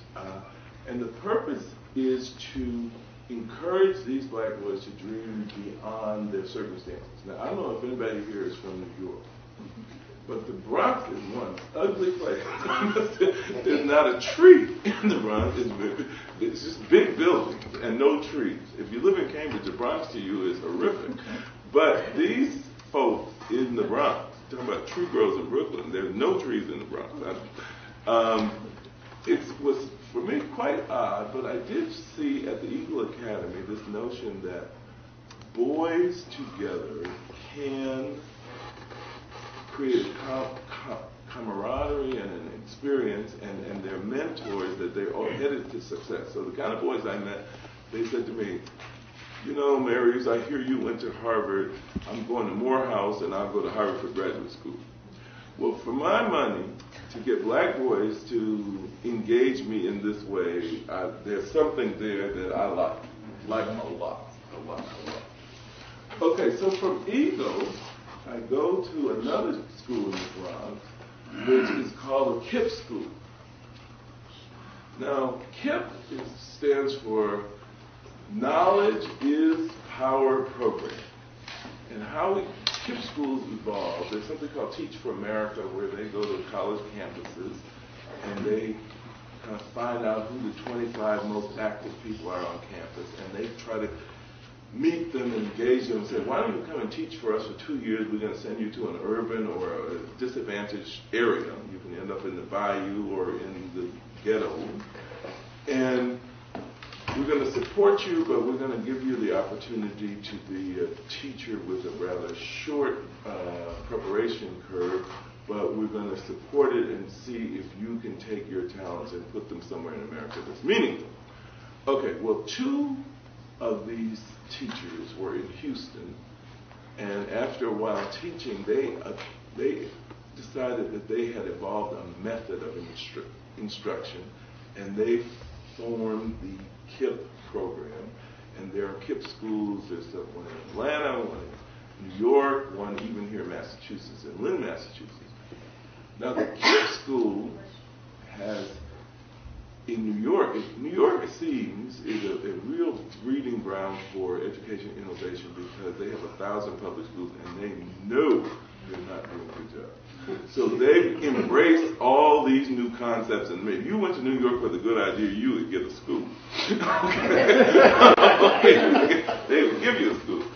Okay, so KIPP went to New York, they gave him a school, and in the KIPP school, what is very interesting, you go to KIPP school, and on the wall, they tell you, okay, the mission of the school is there. And it says, the mission of the KIPP school is this. The teachers will be well prepared. They will embrace their students. They will be excited about them and their possibilities. They will instruct them in quality ways, and they will support them in every way to make sure that they learn and grow and succeed. The parents of the students will attend 3 meetings. They will support their child. They will send them well-fed, well-dressed, and behaved to school so that they can accept the instruction. The student will come to the school prepared to learn, will work very hard, will concentrate, and will excel based on the support of the parent and the teacher. It's a school with a mission. Now, if you went to a KIPP school in the Bronx, you would see like I don't know what's old school anymore, but it's the kind of school that was like I went to. The expectation when you came in the door was that you were going to learn. And that we were going to make you learn, and you were going to concentrate, you were going to do the homework, and whatever societal issues may be at your house, in here you're going to get it.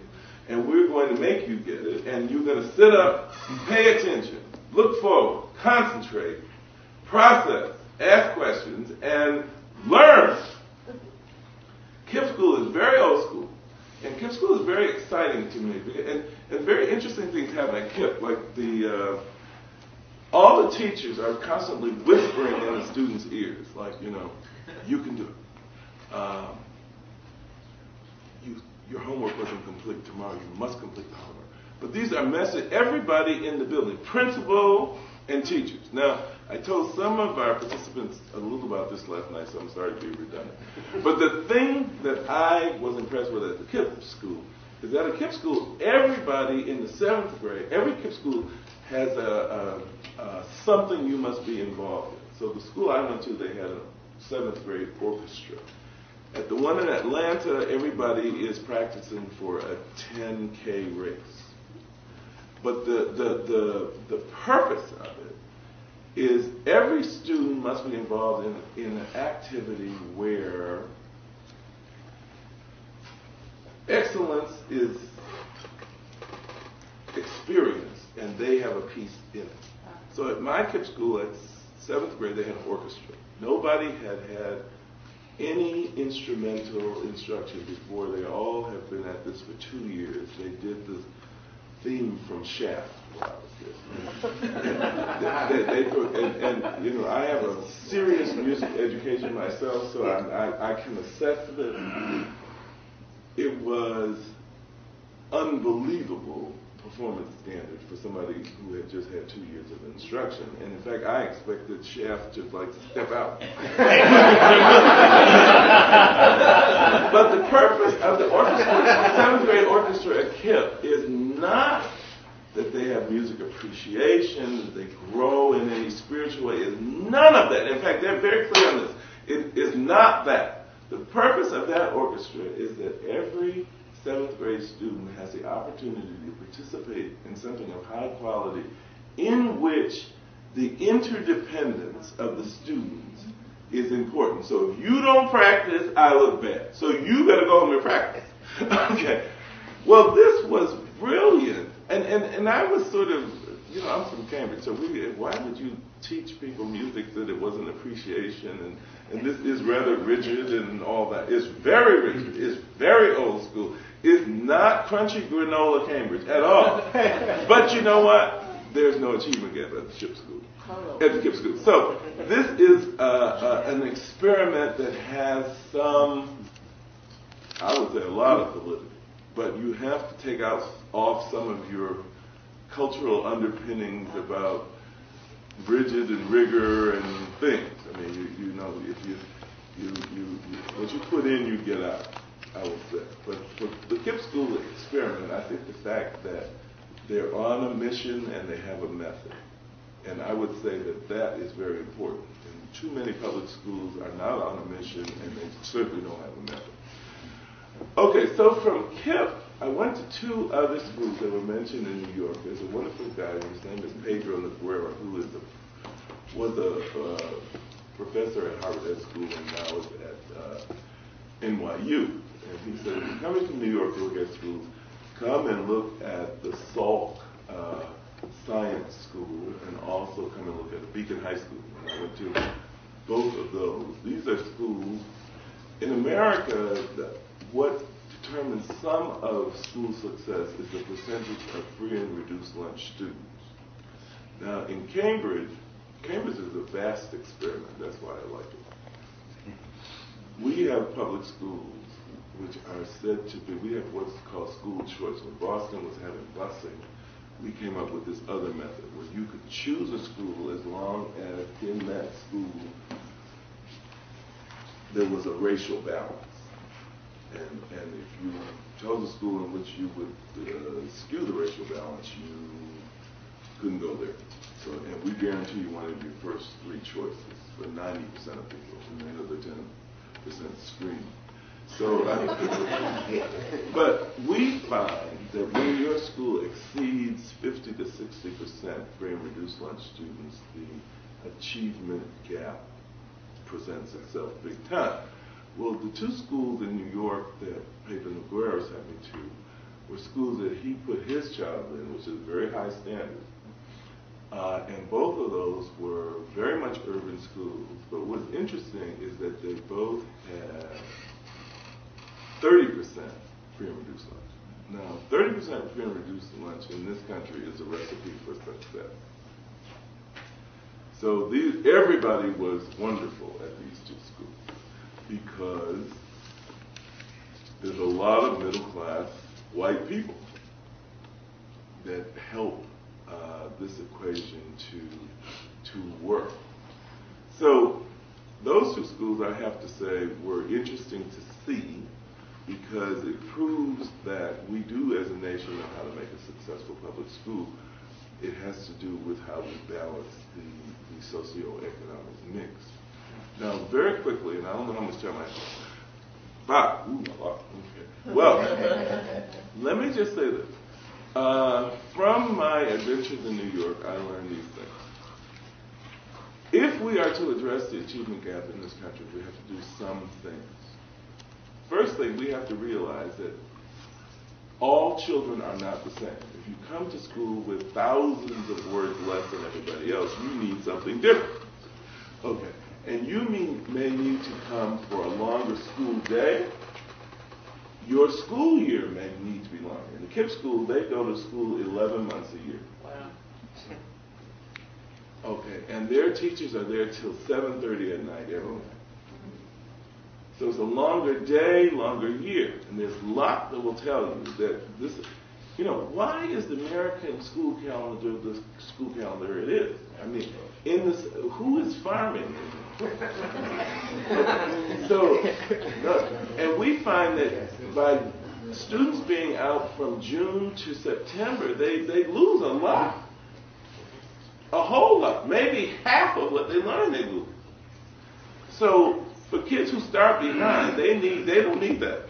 It's not helping them at all. So the school day may need to be longer. The school year may need to be longer. And the methods of instruction may need to be different for students that start with deficits. And we as a nation need to really go back to 0 to 8 and really focus on early childhood education is really, really important. Now here in Cambridge, we do focus on that. And if you get born in our hospital, we give you 10 books to take home. And when you get 3, we bring another 10 books. And we tell your parents, we have a talk campaign. We're trying to teach young parents, not so young parents, that you got to talk to your children, you got to get them away from television, you got to read with them, you have to enrich their language dexterity so that when they get to school they can better learn. Now, I'm just going to change channels for 1 minute. The school challenges we have are extraordinary. And they're extraordinary because we as a nation have not really chosen to wrestle with all of the issues of all of the people.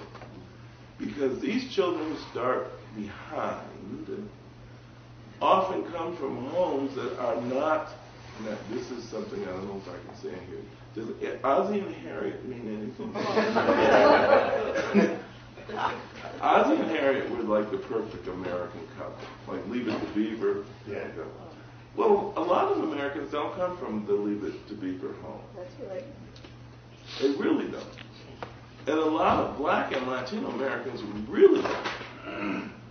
So while I was in New York, I also visited with a wonderful man whose name is Ronald Mincy, who is a professor at the Columbia School of Social Work. He has written several books. All of them are brilliant. His first book was called Nurturing Young Black Males, which in my opinion is the best book on this topic there is. But his recent research is a book called Left Behind. And he talks about black and Latino males who graduate from high school or not. And what it's like to be a young, poor black male in urban America. What is that experience? That experience is basically you graduate or not, but you never go to work. You may get what they call caught up in the game, which has some drug relationship. And you get caught up in the game, and then you have a baby by the time you're 22, and then you go to jail. Once you've been in jail, you get out of jail, you come out in Massachusetts with something called a quarry. That means you have a record, and anybody who wants to employ you does a quarry check on you, and they don't employ you because you've been to jail. Okay, so you don't get the opportunity to work in legitimate work. And then you become 32 and you have another baby. When you have the second baby, the child support responsibilities you have basically eliminate your ability to support yourself if you could get a job. And we have sentenced this group of men, and those babies, by the way, are coming to our school systems. You're not able to be a father or connected to this family. Now, in this country, and this from religious people, I think if I were going to sort of die on a sword, I'd die on this one. So you've got a group of men in your society who have this quarry, who are unable to support their children and unable to work. Now, just so you know, in this country, and this is the beauty of Ron Mincy, get this book, Left Behind. It's a great book because this is a compilation of research by various sociologists and others about this cohort of people. But it is the edge of the definition of what we are and are not doing in our society. In this society, we have welfare, where we had all these welfare moms, welfare queens, blah, blah, blah, blah. They sat up and then worked, we support them, they had their babies, blah, blah, blah. And the country said, you know what? We're not going to have this anymore. We're going to get rid of welfare as we know it. And guess what? We did it. We said, okay, now I'm not saying I liked how it was done, I have Clinton problems, etc., but I am telling you, we had a system that you could have your baby get on welfare and not work forever. And we decided not to have that system. We gave them fair warning, we did training, we did placement, and guess what? We don't have that system anymore.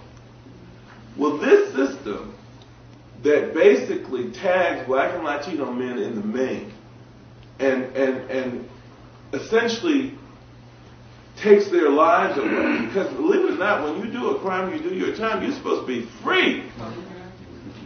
This is a system since the mid-'70s that has really made it, well, once you get in the judicial system and the court system, you're done. Yeah.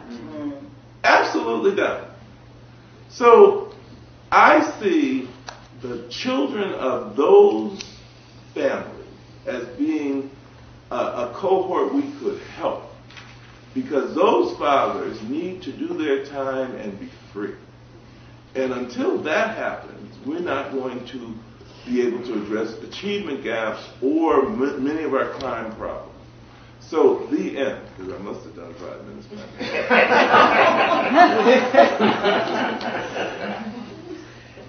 In America, we have an achievement gap. There are some very, very interesting experiments.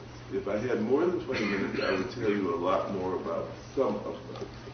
In Cambridge, we are experimenting. We have a 98.2% Blackboard graduation rate. And our MCAS scores for the 10th grade African Americans went up 20 points on the next test. So, and some of the ways that happen is we're working with a guy named Richard Elmore, who is, of course, at Harvard Ed School, who we take all our principals twice a month, they meet. They're now colleagues.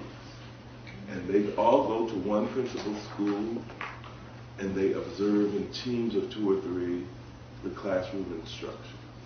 And they come back together and say what they've seen. And in Cambridge, since we're so resource rich, in every classroom from kindergarten to 8th grade, we have a teacher and we have a teacher's aide. Now, nowhere else does this happen. The reason we have a teacher and teacher's aide, we used to have these, we have these programs where you're in like a grade 1, 2, and a 3, 4, and it was thought when you had those 2 grades together you needed this assistant. Well, the people who were just in the straight classes said, well, you know, if we had 2 people in the room, we'd be better too. So we have 2 people. Equity is in Cambridge. We give everybody equity. Now, our test score is still low, but we got 2 people in every room. And we have small class size. We have some classes that got 9 people in them, two adults. And still we are not saved. And what this observation does with the principals, we have found that when we have 2 people in the classroom, sometimes the teacher's aide inherits the slower kids. And in some cases, the aide, in order to help the kids, just tells them the answer. Which educationally, you have to understand that doesn't help them. They didn't get it on their own. We are learning by observing how to instruct and what goes on in instruction, that there's keys to success in observing the quality of classroom instruction and improving it. And our Elmore project, we think, is bringing up all of our instructional expertise at the same time in a very good way, and we're very conscious of it. So we're excited that we think we have some of the ingredients of future success. I hope some of you will choose the arena of public education to join the battle. It's an interesting battle. There are lots of great experiments. Cambridge is a great place to work in the laboratory, I would say, and I have exceeded my 20 minutes. I'm sorry.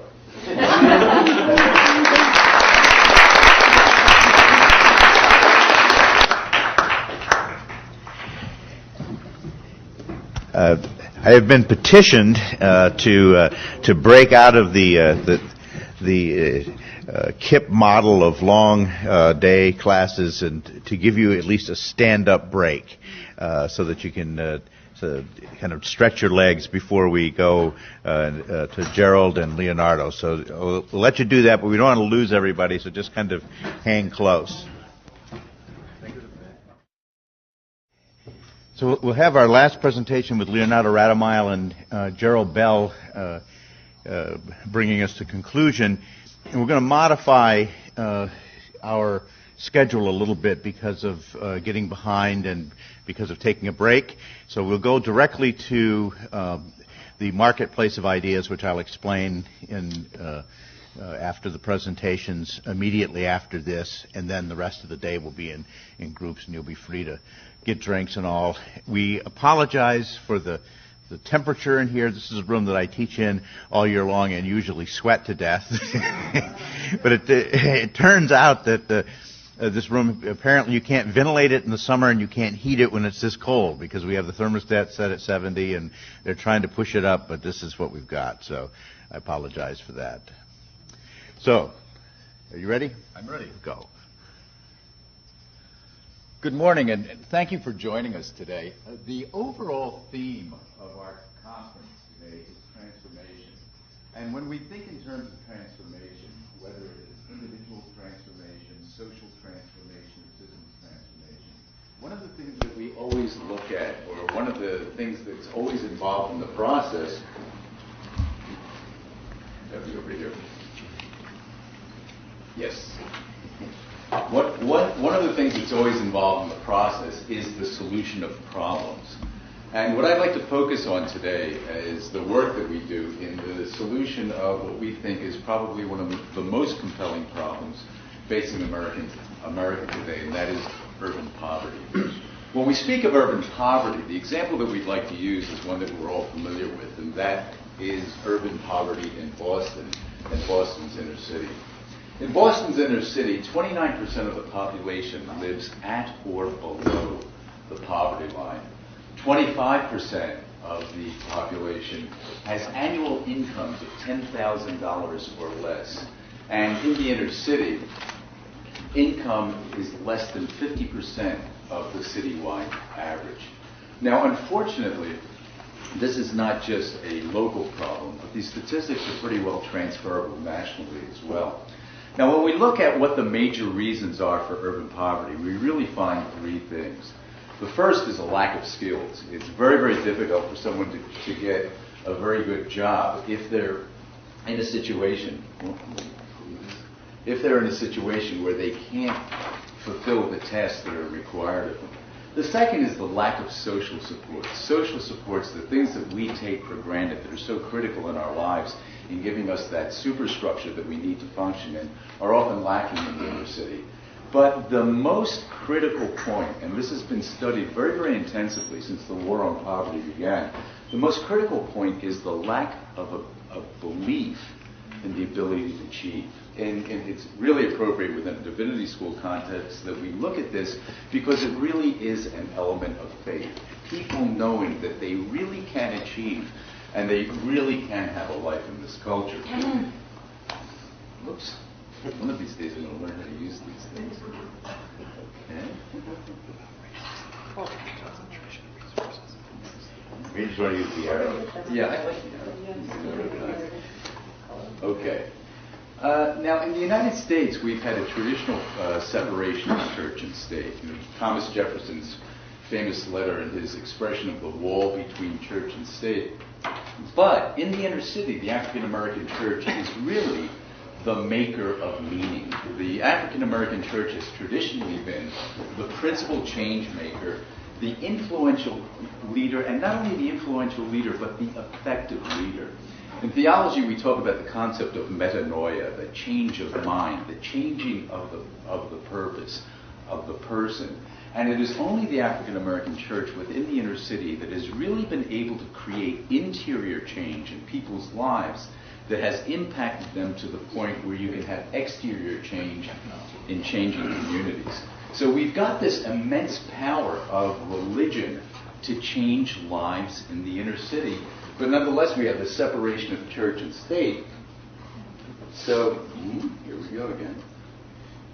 So the big question becomes, if the problem is economic development and the church is the change maker, how do you harness the power of the African American church and bring that leadership and transformative ability into the economic realm? Okay. The solution that we've come up with is the program that we call Put Faith to Work. And what Put Faith to Work does is to literally harness the leadership power of the African American church and harness the transformative power of church language and symbols. Keep in mind that within the inner city, biblical language is the lingua franca of the culture. It is the language of liberation. It is the motif of change. And what we do is that we work with the leadership and take this language and translate it into economic terms. What are the components of the course? Basically, it's a 12-week course that meets every week for 2.5 to 3 hours. And in this course, people are given the skills that they need and the business thinking that they need in order to start businesses and advance their careers. But what's more important, I think, even than the skills in the course, are the peer accountability and support groups. And in these peer accountabilities and support groups, people work together in supporting each other and holding each other accountable for results. Now, those of you who are familiar with the Grameen Bank model that works so well internationally, and Mohammed Yunus won the Nobel Peace Prize this year for the work that he's done in economic development. One of the things that we found internationally and locally is that when people are put into peer support groups, the possibility of their success goes up over 600%. In addition to that, we have mentoring, access to finance, and continuing education. So what you see here is a direct response on the ground to those three essential needs. The first, the building of skills. The second, the creation of social supports. And third, by using that language, giving people the faith in the ability to achieve.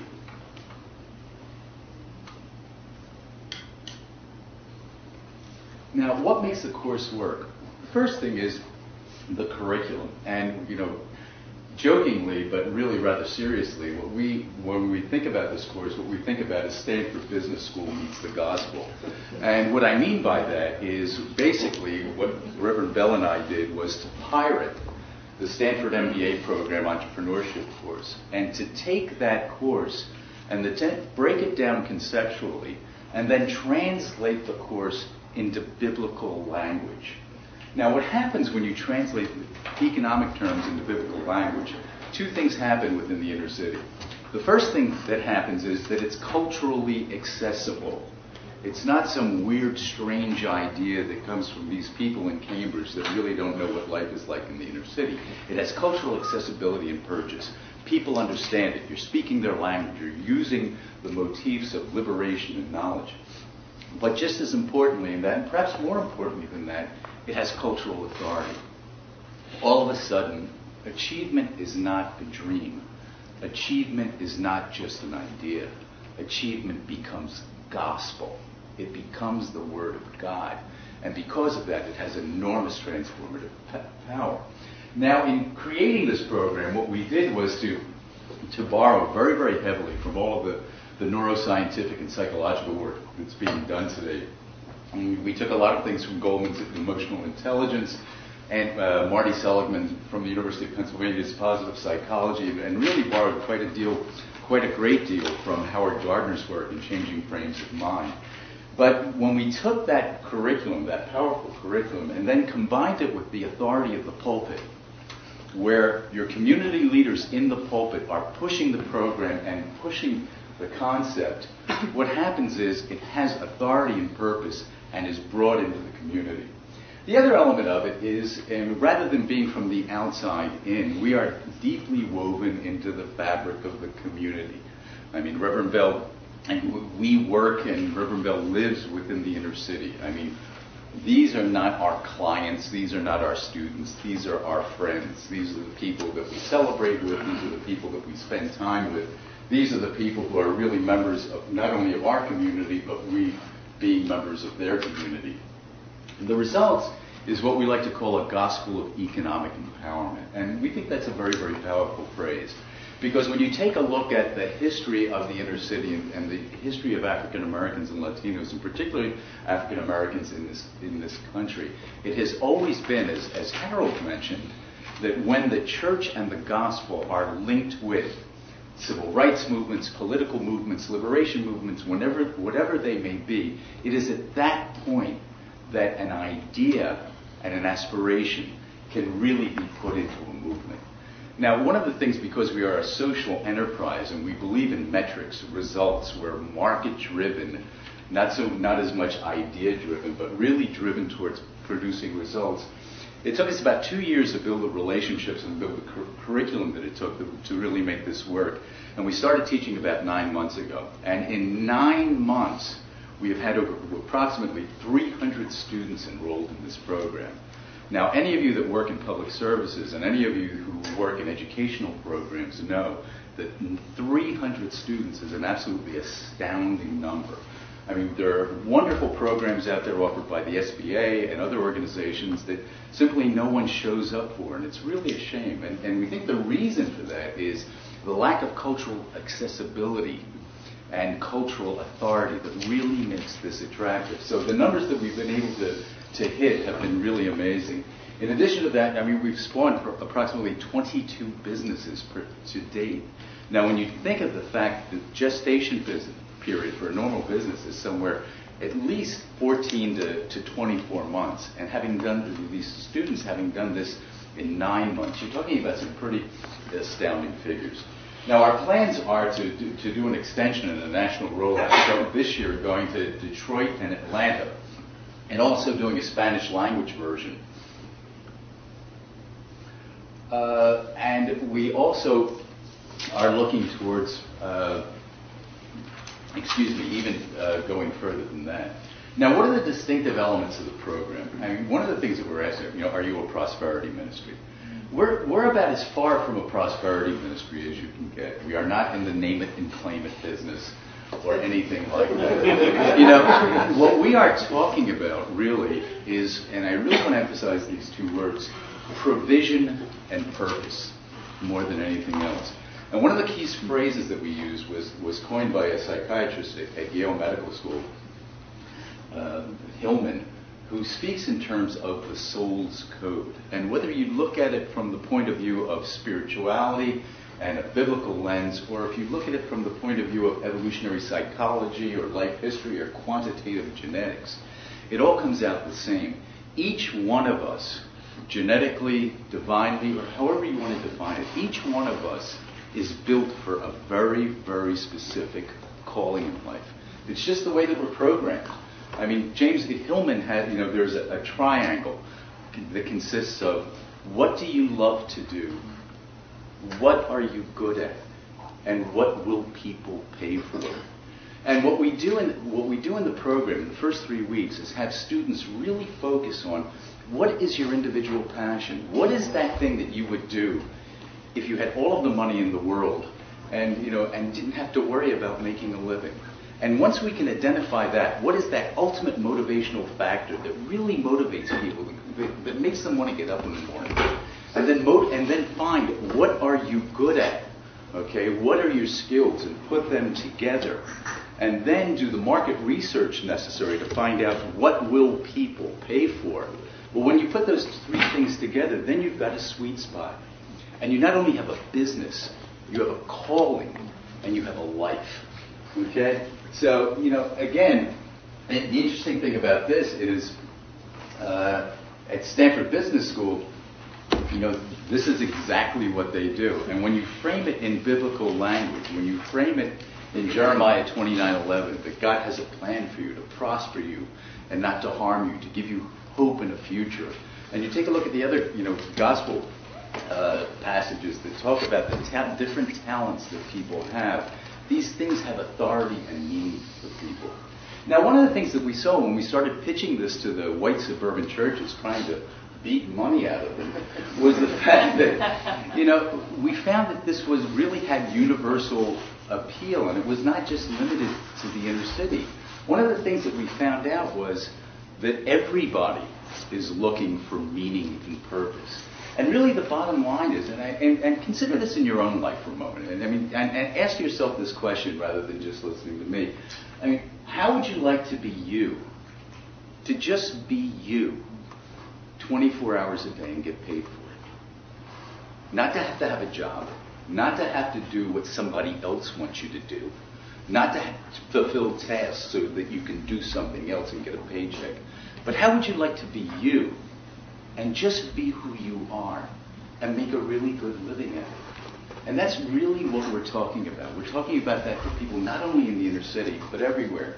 Because in the inner city, the problem is a lack of hope. In the affluent suburbs, the problem is a lack of meaning and purpose. And that's what we want to do with our Mentors program, to bring people from the suburbs, to give them that meaning and purpose, and to bring hope into the inner city, and also to bring a real experience of what life is about into the suburbs. So it's really a very, very mutualistic program. Now, our business, and I really want to draw some very, very stark distinctions here, because this is really important to do at Divinity School, and I'm graduating this year, and it really has been the best. Yeah, I know, they're glad to get rid of me. It really has been a wonderful experience for me, but I want to speak in, quote, theological terms, whatever. Whoops, I can see that. God's punishing me. In theological terms, just for a moment.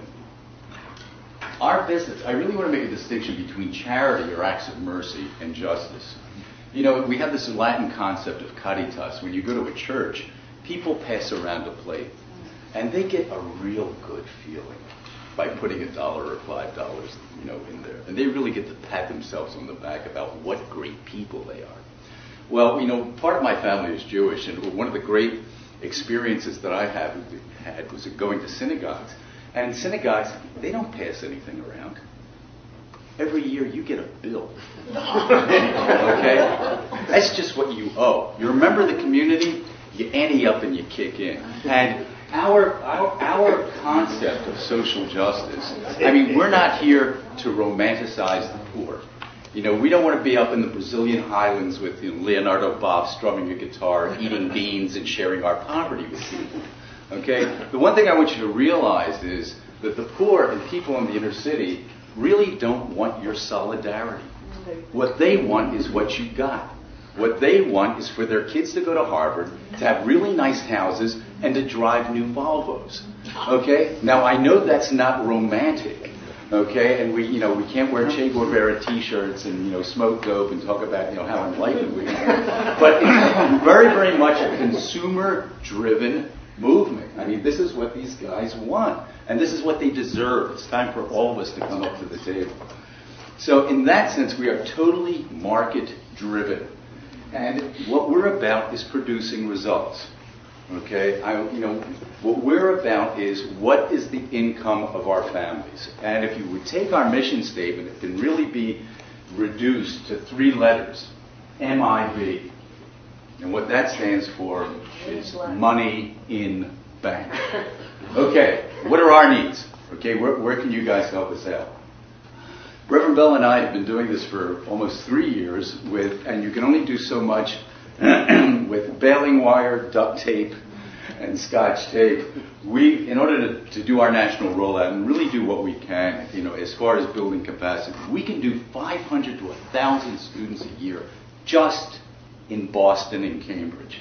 Okay, the impact that we can have is really enormous. And we're ready to do a national rollout. We need funding over the next few years of about $650,000 to really build the staff, the marketing, and the administration that we need to really push this forward. And let me say this to you, especially for the students that are in the room. I mean, religion has become perhaps the dominant transformative force in the world. Whether it's a young woman in Kabul, Afghanistan, trying to reinterpret her Muslim tribal experience to give herself hope and a future in a different world, or whether it's a 19-year-old gangbanger coming out of reform school in Boston trying to find a new life in Jesus. It is religion that really will determine the shape of this world in the future. And you sit here right now at the epicenter of pluralistic religion in the world. The opportunities for transformation and change that are available to you are absolutely astounding, and I can't emphasize that enough. So if this is the kind of thing, we'd love to work with any of you that, would like to work with us or do any kinds of projects. We can always use all kinds of help, and we're here to help you succeed as well. This is our contact information, and we'll be available to you. So I really want to thank you for your time and attention. And in introducing my partner, Reverend Gerald Bell, I just want to make a couple of remarks. Nothing, as good as our results have been and as helpful as Harvard has been, and this really came out of a field education project, and if it wasn't for Dudley and the university, I wonder how far we would have gone. But I must say really the driving force and what really has made this project possible is my partnership with Reverend Bell. Reverend Bell is the pastor of Strong Tower Church in Boston, a wonderful and dynamic church. But in addition to that, he has been the chair of economic development for the Black Ministerial Alliance for years and has been simply a pillar of the community and one of the bravest and most courageous and visionary people that I have met. And it is because of his work in the community and his credibility in the community and the honor that the community rightly gives him that this project has been able to come to the point where it is right now. So without further ado, with great admiration, I want to introduce my partner, the Reverend Gerald Bell. Thank you. Now, with all that, see if I can work this now. We want to spend a little time, and I only have a few slides, and I thank everyone for the opportunity and the honor to speak to you today. The Project Genesis for Put Faith to Work began, as Leonardo has said, as a Harvard Divinity School field education placement program. And, you know, as we're summing up the conference today and as we were able to put all of this conference on, I think it's important to note that I have served as a field education supervisor. I'm not sure how many years it goes back, but I've had at least 4 or 5 students that have come from the Harvard Divinity School. And when I was working, we had a program, my wife and I, Cynthia, we were working on a program for at-risk females, ages 13 to 17. We were in the DYS facilities. We were working with Frederica. We had called it the Chance House. We had a 501c3. We were working going forward.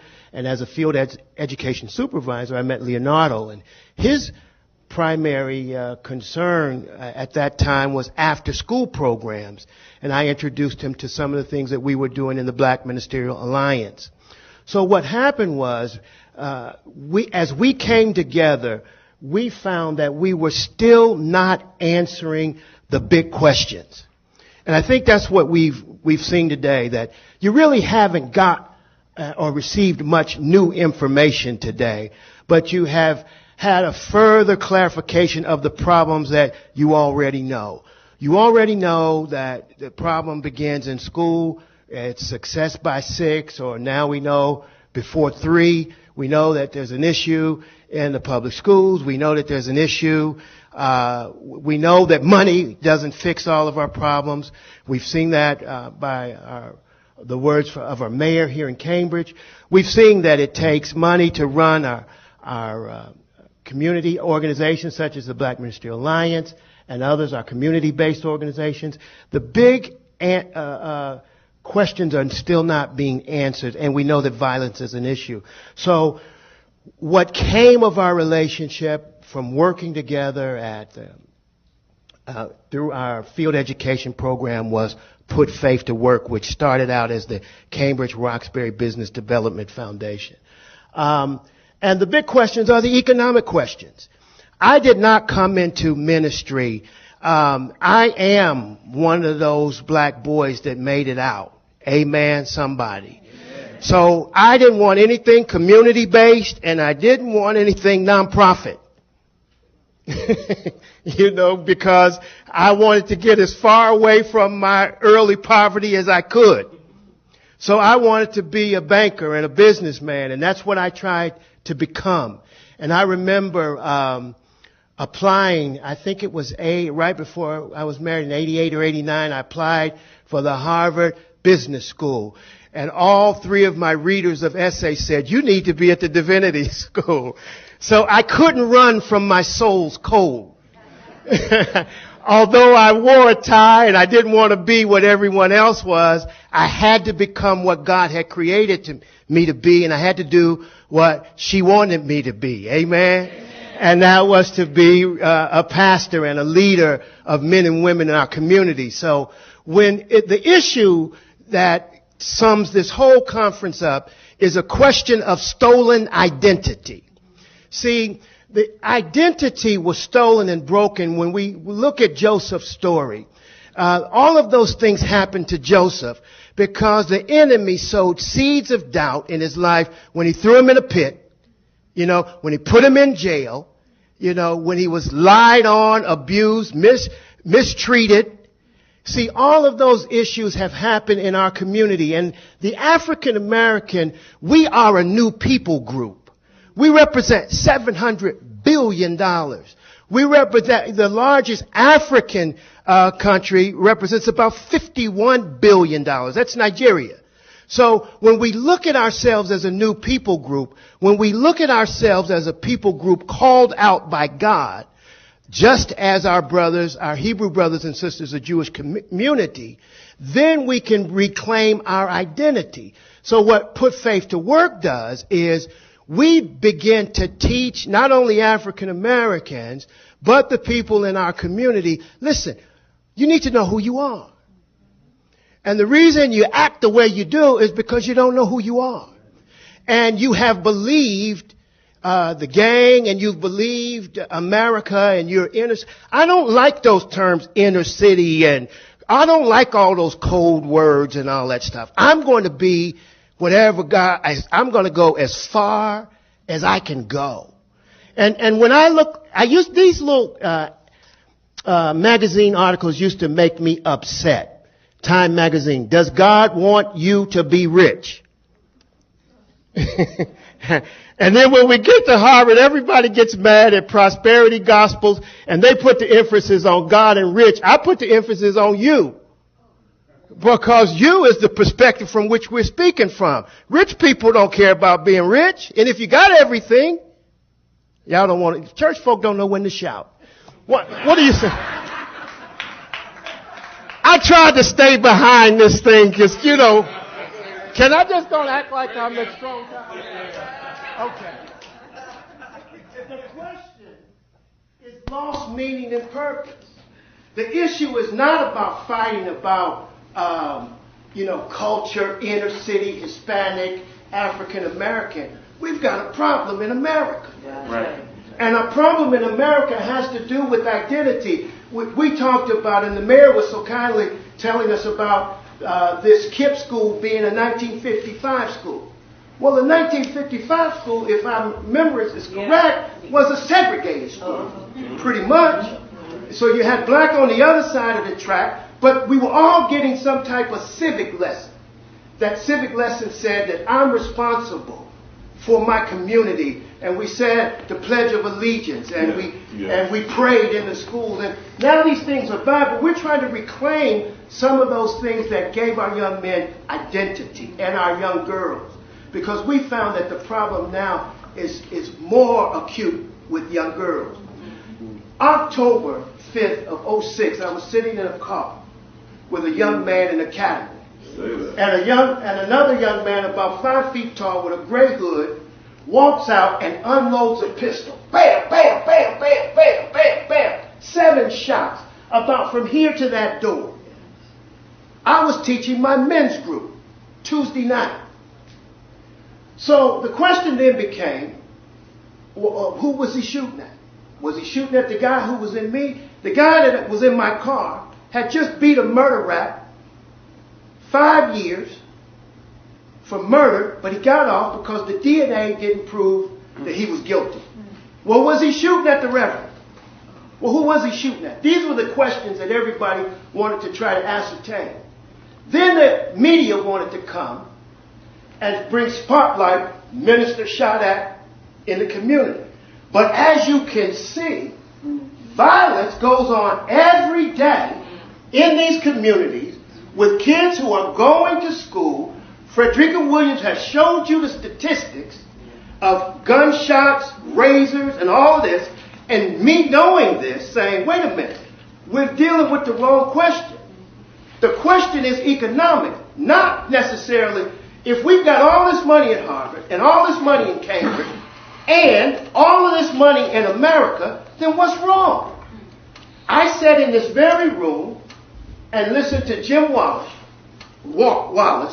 and teach from the book God's Politics. Why the right gets it wrong and the left doesn't get it. It's not a political. It's an integrative solution that all of us must come together in a way that's led by faith. So I'm thankful that Harold's not ashamed to wear his faith on his sleeve and let you know, well, you know, I'm a Christian. That's a bad word in certain circles. We don't have to check our identity at the door in order to solve the problem. We work with Muslims, atheists, Hispanics, rich, poor, white folks. I'm almost now, should I take my watch off? You know what that means for a fact. 40 days. It's a good thing I'm not Baptist anymore. So we saw that the questions cut across cultural boundaries, racial boundaries, socioeconomic boundaries. I grew up in downtown Boston, Boston Company, New England Life. And I worked in places like Harvard who had budgets. And then I became a minister. And I watched Harold, and I'm one of the board members that he talked about, and we were just in dire straits around having an executive director come in and pay that executive director a reasonable living in Boston, Massachusetts. So we had to raise the money and look for foundations and all of those things necessary in order to do the work that needs to get done. So why is it that the people who are really doing the work and making the difference, like the Whittier Street, not getting the funding, and the BMA after-school programs, and the KIP school programs? Why is it so difficult? We've got to change our attitude. See, the issue goes back to the first presentation that we had today. You've got to find your soul's code.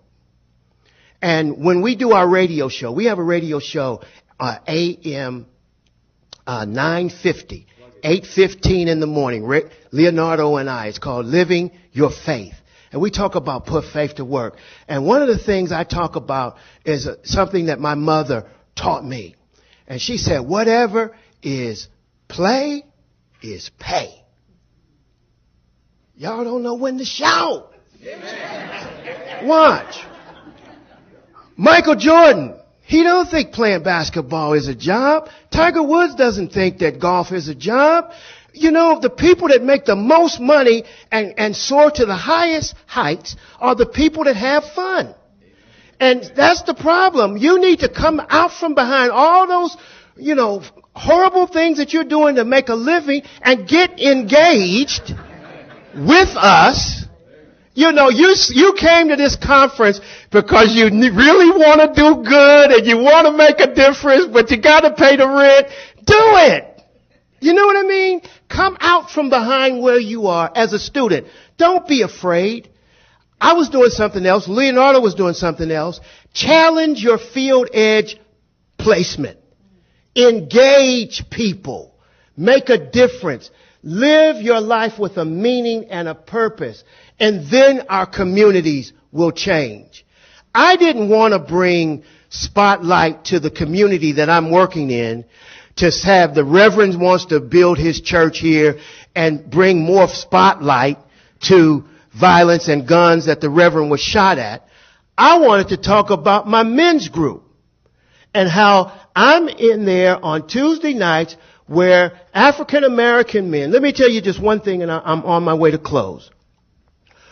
We've got money for students. We've got money for babies. We've got money for the disadvantaged. But what happens is we've forgotten about all of those people who've matriculated through all of this, who are now 34 and out there, and there's no funding, there's no program, there's no public school, there's nothing for them. Then you know what they do? Their women come to church, and the men sit at home, and they cry and complain about their kids, and then the men are at home washing their cars trying to make a living. Well, stop. Let's put a stop to the madness. The Lord gave me a vision a year ago. I came out of the established Baptist church. Pastor Hogan, I'm now more Pentecostal in holiness now. I'm more led by the Spirit now. That's one of my mentors right there. But I came out of that. Proverbs 18:10, the name of the Lord is a strong tower. The righteous run to it and are safe. We are a safe place, one of reconciliation, restoration, one of the family, not the individual. So you've got to get the family together. And our families look a lot different, as our mayor has said. You've got some families with some nephews, some nieces, some of your friends' kids who live in the same building, in the same room, in the same house. So we've got to put our families together. Then we've got to put our finances together. Amen. I've got to teach the African American people that you have, more people than they do in Canada. There's only 22 million people in Canada, and there's like 36 million African Americans. Stop believing this stuff that you're poor, inner city, black, and minority. You're spending more money and wasting more money than most countries, Sierra Leone and others, are sustaining themselves on. It's a lie. You're not poor and black. You're spending your money in the wrong place. Amen. Y'all gonna say amen on that? Amen. So what we want to do is go back to 55 or 45 or wherever we have to go back to and show mothers and fathers how to manage the $13,000 they do have. Because I've been to some places where $27,000 was a lot of money in Sudan and other places. And then show our people how to live off of the budgets that they have. Move into those in our communities of people. We've got a richness of abilities that are profitable businesses. You know, my mother is a cook. Now, she's not a 5-star chef. But when I grew up, she cooked for Eli Lilly's in Indianapolis, Indiana. She cooked for Porter Wagner in Nashville, Tennessee. She is the personal chef and attendant for Sylvia Hasenfeld, who owns Hasbro Toys.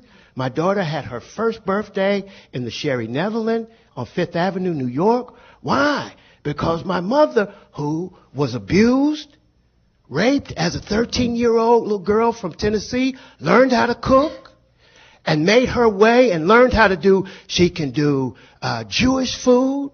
She can do all kinds of food, Passovers and Seder's. She can cook and she can go. Where did she learn it from? My grandmother. Have I got a witness? Amen. Did she go to school? Have we not been exposed? Was I not exposed to some of the richest people in America? But I didn't live there. But so these are the rich jewels that are found in our community. That's what Put Faith to Work is about.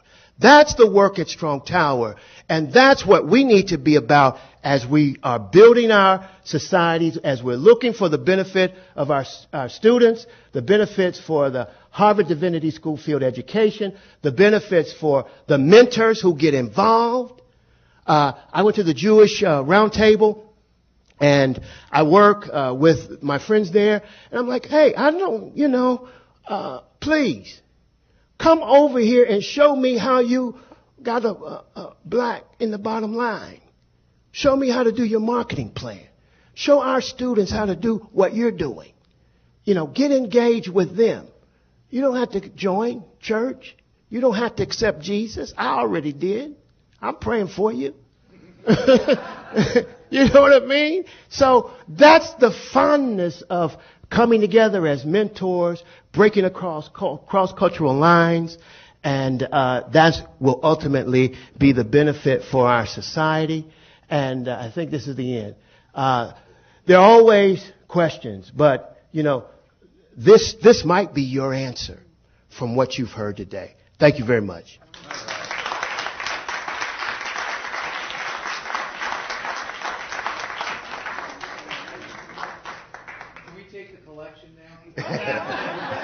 No, we're going to send a bill.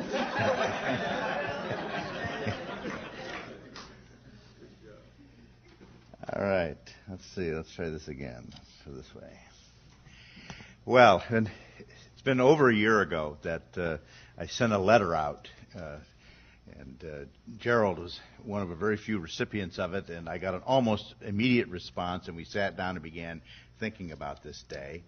And we both had dreams. Leonardo came along with us then. I don't think, at least speaking for me, that the dreams that we had imagined what a wonderful and rich experience this would be in the presentations and the insights that we've gained today from people who are living in difficult but exciting, wonderful, engaging circumstances filled with hope. And I'm thrilled to be a part of this. I thank all of you so much for this.